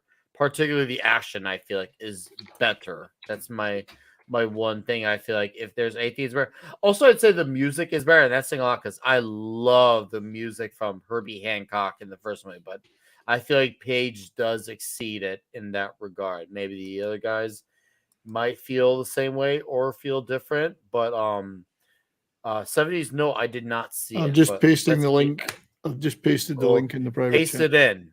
Yeah, I've Paste done it it. in. I've And pasted it. Paste away. It's coming. It's coming. oh, all right, let's see. All right, guys, we got another gem For magic from we poop. get Magic. Do we get pooped on? We got pooped on. Oh, dude, he came. We got grey poop on. Gray poop on. And Magic Poop here from the Legion of Memers. Dude, that is amazing. That is Make that's it a bigger. work of Make it art. bigger, Nick. And big in Make it? it bigger. Hey, I'm trying to Enlarge it, dig in. engorge it. Look, I'm gorging. I'll make it full screen. Let's see, how do we make that full screen too? Here we go. Here. You do full neck. Oh, full This neck. magic I get poop's to done a fill you great guys job up. here. Great job. It's not every day I get to fill you Neck. guys up, but here we are, filling you guys up. Look at that. Look at that face. Look at those faces. Look at these mad right here. Oh no, they're in that thing We got too. two Oh mads. no. Oh no. Yeah, That is you guys awesome. That is really good. double up on the Mardigans for that. But Magic Poop, assuming that you're still here, thank you for that, by the way. Of course, 70s, thank you as well for your meme of excellence earlier. And yeah, you know what? I will let 70s lead off with his thoughts geez. on the movie. How it compares Oh, the sequel geez. and final score. Oh geez. Well, I mean, if it was, I would give the two memes 10 out of 10. Oh yeah, agreed. Just reading, score. Well, toxicity. I mean, it's got to be 10 out of 10, but it's purely, principally because of the two extended, gratuitously violent scenes of a grapey nature. So yeah, I mean, 10 out of 10 from that perspective. I mean, the rest of it, it's worse. There's films with more bloodshed and more people getting blown away, but I think those two scenes alone were something that make it exceptionally toxic. Greatness, well, I'm not so sure. I mean, I much prefer 1 to 2, but I also actually have a really fondness for 3 and 4 over the two of those, to be honest. I just think they strike a much better balance between with a little bit more inventiveness. I mean, 3 is just he's shooting the shit out of everything, and 4 he's got some very clever ways of disposing of people, though. Well, that's why I kind of like 3 and 4 a little bit better. Not to I interrupt, I'm do. sorry. No, or I not so agree. much better, but I like that the introduction part of them anyway, because like it's Yeah. not so much of the heavy-handed stuff where There's like some it just hits variety the ground in running. them. Yeah. So I think I can only really give it 6 out of 10. This one, it's okay. I always like to see Okay. Charles Bronson. I do like some of the individual disposal methods, particularly the Jesus scene is worth 10 out of 10 on its own. If you take that, The come to Jesus the moment. come to Jesus moment, that's a 10 out of 10 moment. But the movie overall, 6 out of 10. Okay. Yeah. All right then. Dustin. I have to go 10 out of 10 toxicity, and I think maybe 6.5 for greatness. I think I like the first one better as well. I still like how they're both real like tight. They're real, you know what I mean? Like real quick and like compact movies. They're not really long winded. I'm looking forward to watching 3. Because I've never seen these before, so I'm watching like day of, so they're nice and fresh. But yeah, so 10 out of 10 for toxicity and a 6.5 for greatness, I think. Well, that's the best part is that when you show up and you tell me you're gonna come, it's always nice and fresh. So thank you, Dustin. Hot off the presses, so to speak. So yeah, we're answering your question right now, Brian. And before I give out to another one, TZ says 8 toxicity overall. Mango Badger greatness 7, toxicity 7, and then Darth Viewer says greatness 7.5, toxicity 9. Knife in the ass. I don't know. Maybe I'll regret bringing this up, but I saw like a short or something the other day where this lady Yeah. makes jewelry out of dudes' cum. What the? So you send in your cum, she dries it, makes jewelry out of it, and sends it back to I mean, you. what do you send? I mean, do you send it in what? Like in a handkerchief or something? I don't or- know. I mean, a sock. I mean, I'm guessing some kind Does of that container. can she make a pearl necklace out of that? I believe she can. She makes Touche. beads out of it. That would cost extra. You'd have to send her several. Yeah, I Did she wear just a- happen to see it, and I'm like, man, I gotta tell these guys about this, but I don't know if I want to. Yeah, I didn't need to know that. Too late. You're welcome. More confession Oh, this weekend. Juggalo Death God. I love your name, dude. Greatness 7 out of 10. Toxicity R-rated 8. Unrated 10. All right. Thank you, dude. I appreciate that score. All right. Moving on. Mark. Yeah, well, that's a tough one to follow up. I don't have any jewelry to report, but yeah, this movie's yeah, not It's, not the as whole good as the wad was first. just blown in that last one. Really. Yeah.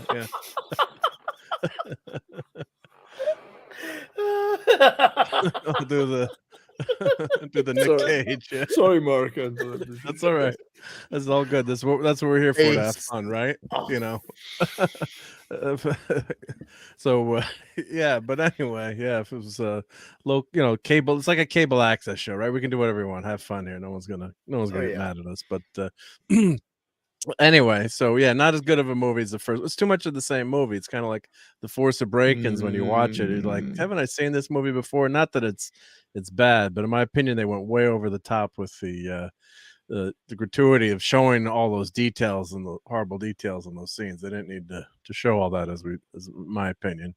So I give it a B, though. It's Bronson. It's enjoyable. I like seeing the cop from New York again. Some of the scenes in the mayor office, some of those middle scenes were actually pretty good. Some of those setup scenes, I like that. And unfortunately, his daughter doesn't make it too, so it makes the movie even more horrible too. So it's kind of a continuation. You almost could watch 1 and 2. It's basically one movie. I mean, if you think about it, Like John Wick.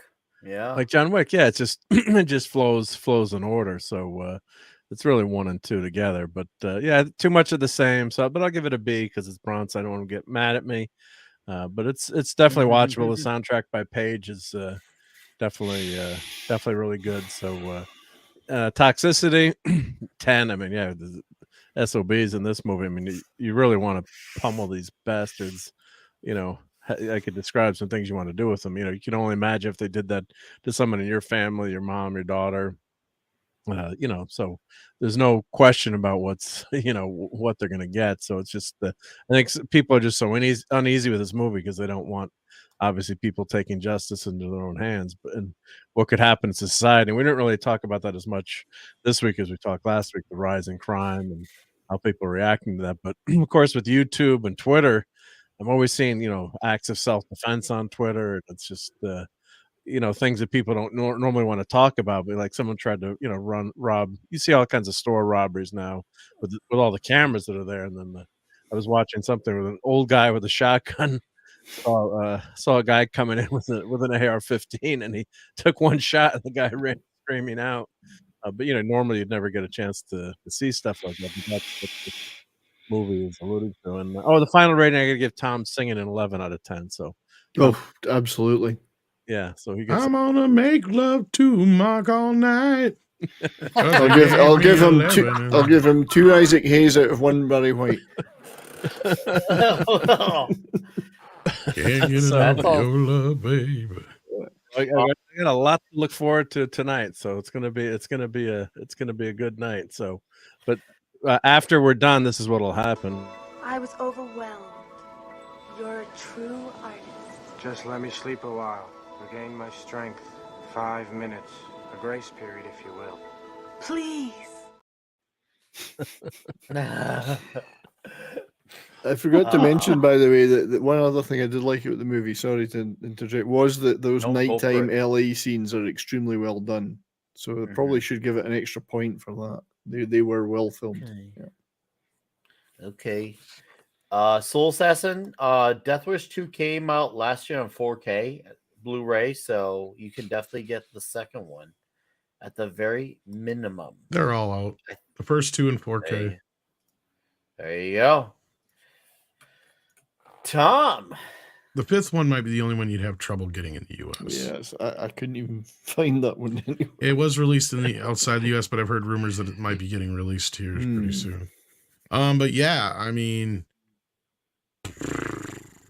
as a movie, I like the first 2 Death Wish more than the rest, but 3 and 4 are more fun. But 1 and 2 are the better films. But 2 is definitely the more mean-spirited, darker of all of them, like I said. So as a film overall, I'd give it about a 7. On a toxicity level, this is a full-on 10. And this is probably one of the first times where the toxicity also just comes in pure unnecessary, like just too much. Michael Winter's showing too much of the assault and all that kind of stuff. We didn't need to see all that. In a movie like this, you just need enough to get your main character to kill a bunch of people. That's it. So yeah, that's my 2 main scores, I guess. So there you go. Okay. No, that's fair. Is there any other scores I'm missing here? No, you gave them. I mean, unless you want to have one about having like a knife in the ass or something about Isaac Hayes. I'll welcome whatever scores are based on Isaac Hayes or knives in the ass. I'll give it 6 red-bearded 21-year-olds with a limp and clubfoot. That was good. Darius Munchausen for $3 gives us the horns. Thank you, Darius. How are you, sir? Appreciate the $3. All right, Red Shirt. I think Red Shirt's gonna rip this one the worst out of all of us. This movie script, the story in this movie sounded like it was written by a committee. And obviously there was a certain amount of that with Michael Winter adding things, changing things, adding scenes. There are things in this movie that don't make sense to me. Some of them are maybe arguable. Some of them are just like, what? How did that follow? And it takes a lot for me to notice that. I'm willing to forgive an awful lot in a movie as long as it stays on tempo and pace and comes to a conclusion, comes to a peak and then wraps up. So it says something if I'm complaining about the way this thing is written and edited and so on. And there's some real weirdness. There's some real weird things in here. That scene for the television edition that they cut out of the theatrical movies, they put in for TV to fill it out a little bit. Probably should have been in the unrated version or even in the R-rated version. Maybe at least it would have made some of it make more sense. I like the detective from New York. I don't like the gratuitous nature of the sexual violence in this. I thought, again, as has been said, you need enough to be shown to give the motivation to your main character to go after the people who did it, and it just went on well beyond that, to the point where, I compared it to to Caligula. I could compare it to even worse things that I've heard of, and it just went over the top. And I have no intention of buying or even watching the Blu-ray unrated version or the 4K unrated version. I just don't care. I like the first movie better. I disagreed with Roger Ebert a lot more on the first movie than I did on his review of the second. And I usually disagreed with Roger Ebert, so this is a bit of a surprise for me to actually give him any credit for anything. Um, yeah. Wow. So toxicity, even with the R-rated version I watched on Amazon, I'd call this one a 10. It was unrelenting. It was vicious, premeditated, violent. They were horrible people. He is going after them. The cops are torturing witnesses and suspects. I mean, this movie is just loaded with people you do not want to go out and have a beer with. Period. For greatness, I'll probably be more interested in the subsequent movies since everybody seems to think they're more fun. This one for me can't score above a 6 for greatness. It's watchable if you have a strong stomach or a quick finger on the fast forward button. But other than that, no, it didn't strike me as a movie I want to watch again. So that's where I stand on it, 6 and 10. Okay. All right. So yeah, obviously, like everyone else, I'm gonna echo the 10 knives in the ass for toxicity. That's gonna be a bloody mess, but some things gotta take a shot in the ass for. Um, as far as greatness, I'm gonna go with like a 7.8 out of 10 because obviously the way the story is told, it's very slim and it makes sense. Obviously, there's a lot you can debate on with the questionable scenes earlier in the movie, but did it make his revenge that much sweeter? Oh hell yeah, it did. And it is Paul Kersey still a likable character, unlike Zack Snyder's characters. Oh yeah. So you actually feel like okay, there was a hero to root for, despite the very visceral nature going on. There's still a character to root for, and I definitely like that. Once again, the action scenes, the music, and the cat and mouse games were things that I do feel like were improved over the first movie.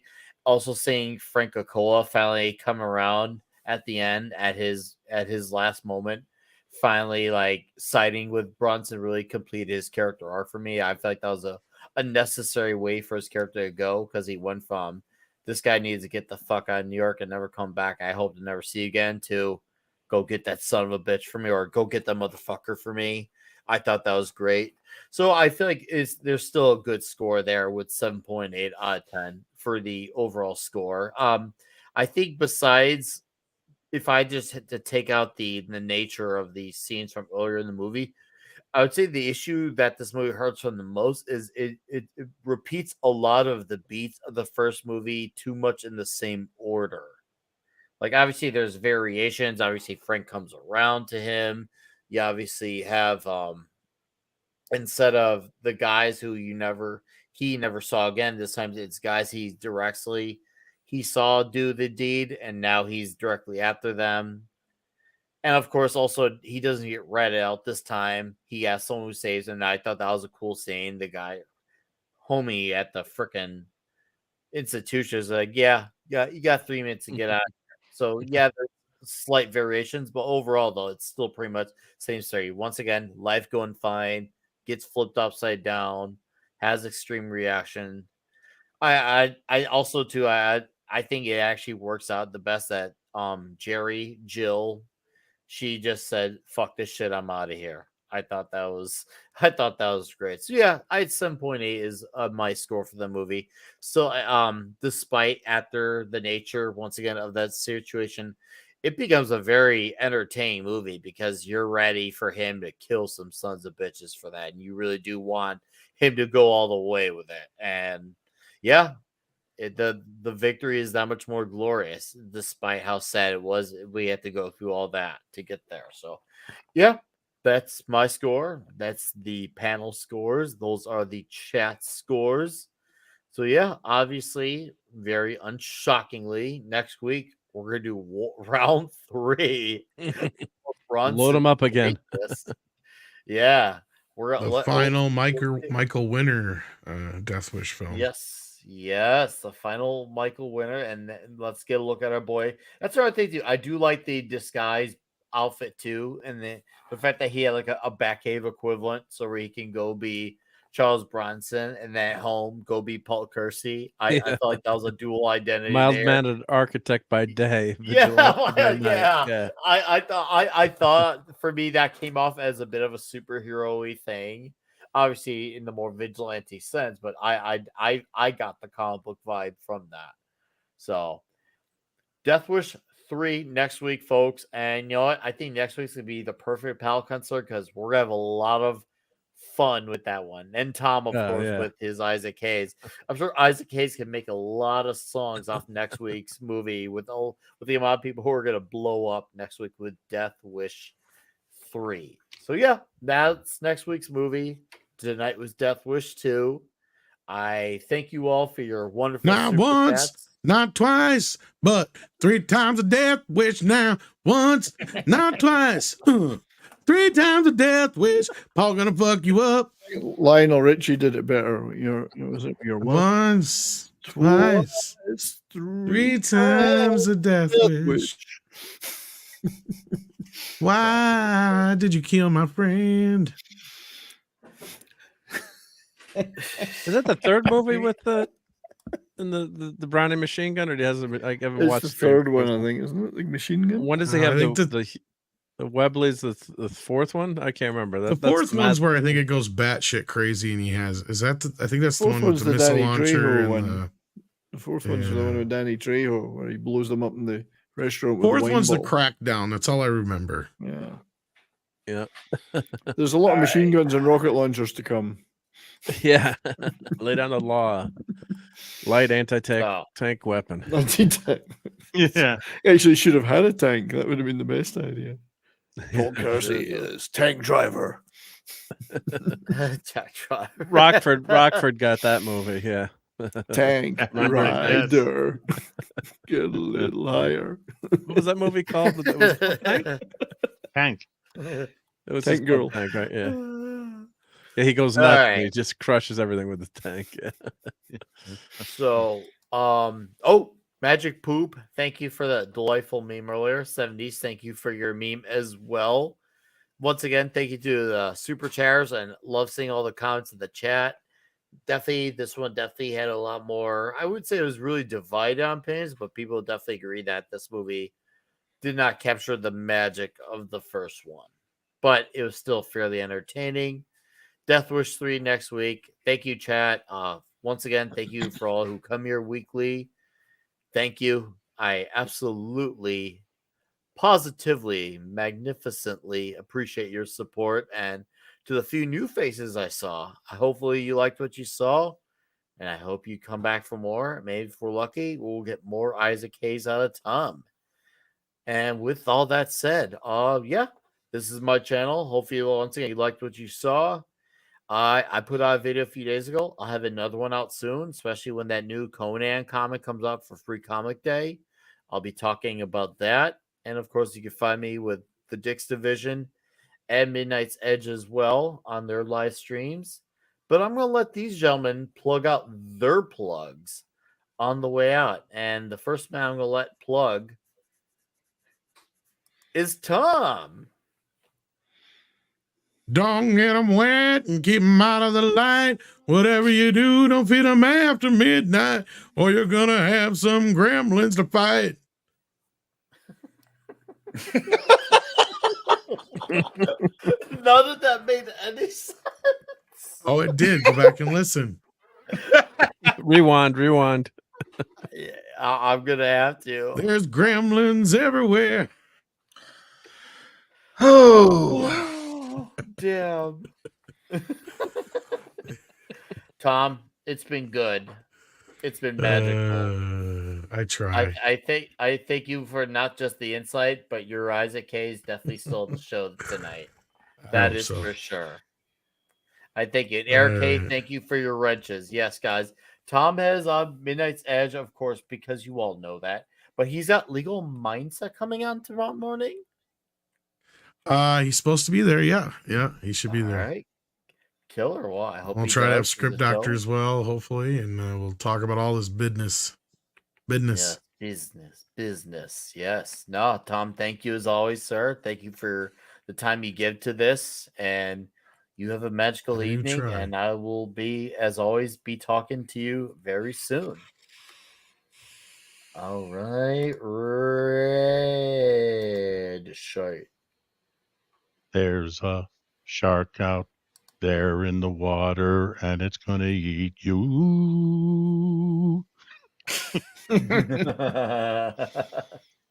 Oh, thanks again for as always, Nick, for inviting me to these. I have so much fun. I don't know what I'm doing the rest of this week other than dealing with a whole lot of personal real life shit, which is no fun. Doing some wrenching when I can. I will definitely be back here, same bat time, same bat channel next week for Death Wish 3. See you there. All right, thank you, red shirt. Appreciate it, and it's gonna be huge. All right, it's gonna be huge. All right, Mark. Thank you for still stepping on here and taking the time despite your situation coming up. Appreciate it, and No problem. I think Thank it's you. safe to say you're ready for a palate cleanser as well for next week. And I think next week we're gonna be Judas Priest, all guns blazing. Yeah, much more fun, lighthearted movie next week. Maybe we have more fun. Not that this wasn't a good movie, or it's a great series, but yeah, 1 and 2 are rough. So let's have some fun. But checking my channel, I'm always reviewing toys. This was the latest toy I was showing.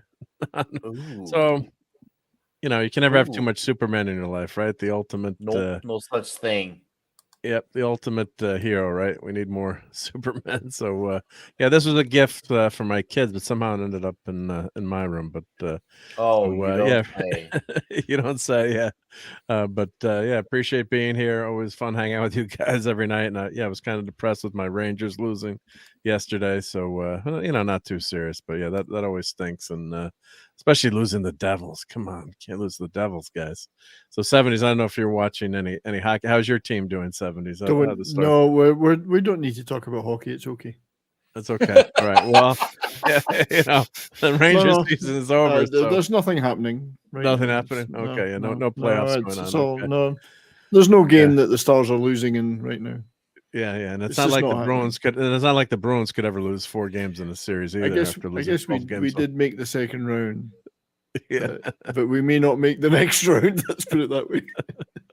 But anyway, yeah, check out my channel Sunday Night Geekery. Yeah, great time to hang out and talk about what's ever going on during the week of geek. And yeah, we always have random discussions, and somehow usually end up talking about food at some point. But and also I'm on Thursday night with Clobbering Times and Raquel Briggs. So check out that show, Clobby's Clubhouse. And I'm usually streaming with Clobbering Times during the week. I come on with him and hang out. And we talk comics and whatever, fantastic forecasting, how bad that'll be. But yeah, thanks for having me. Yeah. Well, maybe we'll get Margot All right. Robbie. That could be a bright spot. But thanks everyone, and looking She'll forward be the to best next week. of the bunch. Yeah, as long as she's not invisible the whole time. She can't be invisible. Oh no, an actress like her, she's gonna want to have her face seen because that's all the actors nowadays. Just Brad My Pitt. face. He's the only one who's invisible. Yeah, that's for sure. Yeah. All right, Mark. Thank you very Thank you. much, sir. Have a fantastic evening, and I'm gonna slide you out so I can slide in Dustin. Keto Simple is my channel. We do product news and we do cooking and all that stuff. Oh, and we right lost now, you the for a wife few and I are seconds. doing. Oh, okay. So Keto Simple, we do product reviews. We do cooking tutorials, and currently my wife and I have just been starting Triple B and E for the last 2 days, and it's going to go on for 30 days for her. Triple B and E would be beef, butter, bacon, and eggs, where that's what we eat. And I am like on day 2 of caffeine withdrawal, and I'm struggling. Yes, eat more meat. Very much important. So yeah, so keep an eye on that. We're going to be putting videos up about all that fun stuff, and our progress and all that stuff. So keep an eye out. It's gonna be fun. All right. Awesome. Thank you, Justin. Have a magical evening. We'll talk soon to you as well. And now to that 70s rock fan. If the screen will let me Hey. change. Yeah, Sorry, well, the screen's all awkward. having a great time over on that 70s rock fan channel recently. Hitting the 1K and all that, and had a great stream on Monday night on the Korean movie Train to Busan. I'm a big Korean movie fan, so I love that film. So go back and check that out. It was a fun stream, great movie. Thursday morning, I'll be doing my morning coffee with Brian on Pop Culture Minefield channel, and this week I'm talking about British bands that never made it in America. So the likes of Slade and Status Quo, The Jam, bands like that never really made it big in America, but were huge in Britain. I will be joined by Mal Craggs of the Rock and Roll Rowdies, that splendid guy who tour managed and was the right-hand man for people like Phil Collins and Peter Gabriel for many years. So he's a great guy. And then Saturday night, Bourbon and Boarding, Brahma and I do our hockey show, my YouTube and his Rumble. Maybe I'll be keen to talk about hockey. I don't know. Tonight's game isn't over yet. We managed to pull a goal back, so who knows? Dallas Stars I'm talking about. And then, yeah, lots of other things I'll be popping up on here and there. So, well, I'm glad that you pop up. I do pop up. Nice. I poop up. Oh.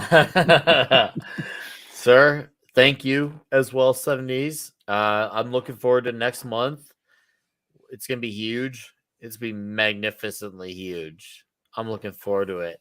It's going to be like Bono in South Park. If you don't know what that is, keep it that way. For those who know, you know. And we got Mongo Badger as we're on our way out with the 10, I think, British pounds. Whoever helped That's me with British that. pounds. Yep. That's British pounds. pounds. Yep. Thank you. Says, great show, Nick and guys. Enjoyed last week's Toxic, and this episode has been great. Death Wish 2 is a tough movie to review for sure, but I still enjoy it. Tom needs to write more lyrics. Oh, God. Yeah, Tom was definitely the highlight of the show by far and large. There's no disputing that. And I'm thankful for his time always because of that. So thank you, Mango Badger. I appreciate that. Trust me, next week, I'm going to be fucking Ultimate Warrior when we're doing Death Wish 3. You believe that. And we got Eric K. What's up, Eric?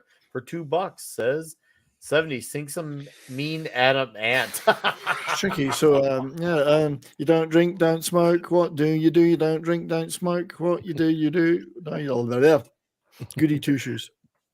Adam Thank you, Mango Badger. And thank you, Eric K. Well, guys, this is the part where we're going to do our intro as our outro and say goodnight. Thank you guys once again for supporting Toxic Tuesday. See you next week for Death Wish 3. I'd like to show you something. I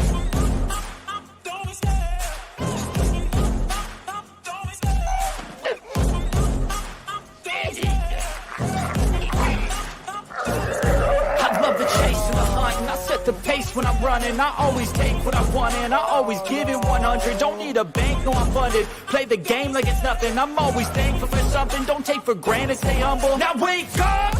It's time to look at the enemy. Look in the mirror if he is no friend to me. It's not working out, maybe it's the chemistry. It's time to break up so I can make a better me. Better believe in your mind, cause it's everything. You can mold, shape, find almost anything. All it takes is some time and some clarity to find your identity. It's mind over everything.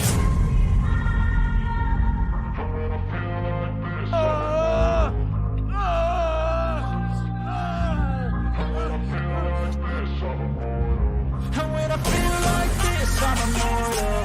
When I feel like this, I'm immortal. When I feel like this, I'm immortal. When I feel like this, I'm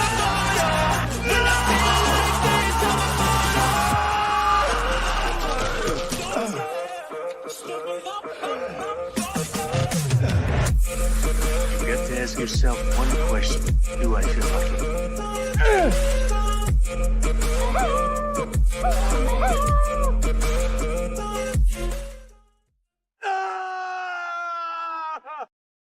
Still here? It's over.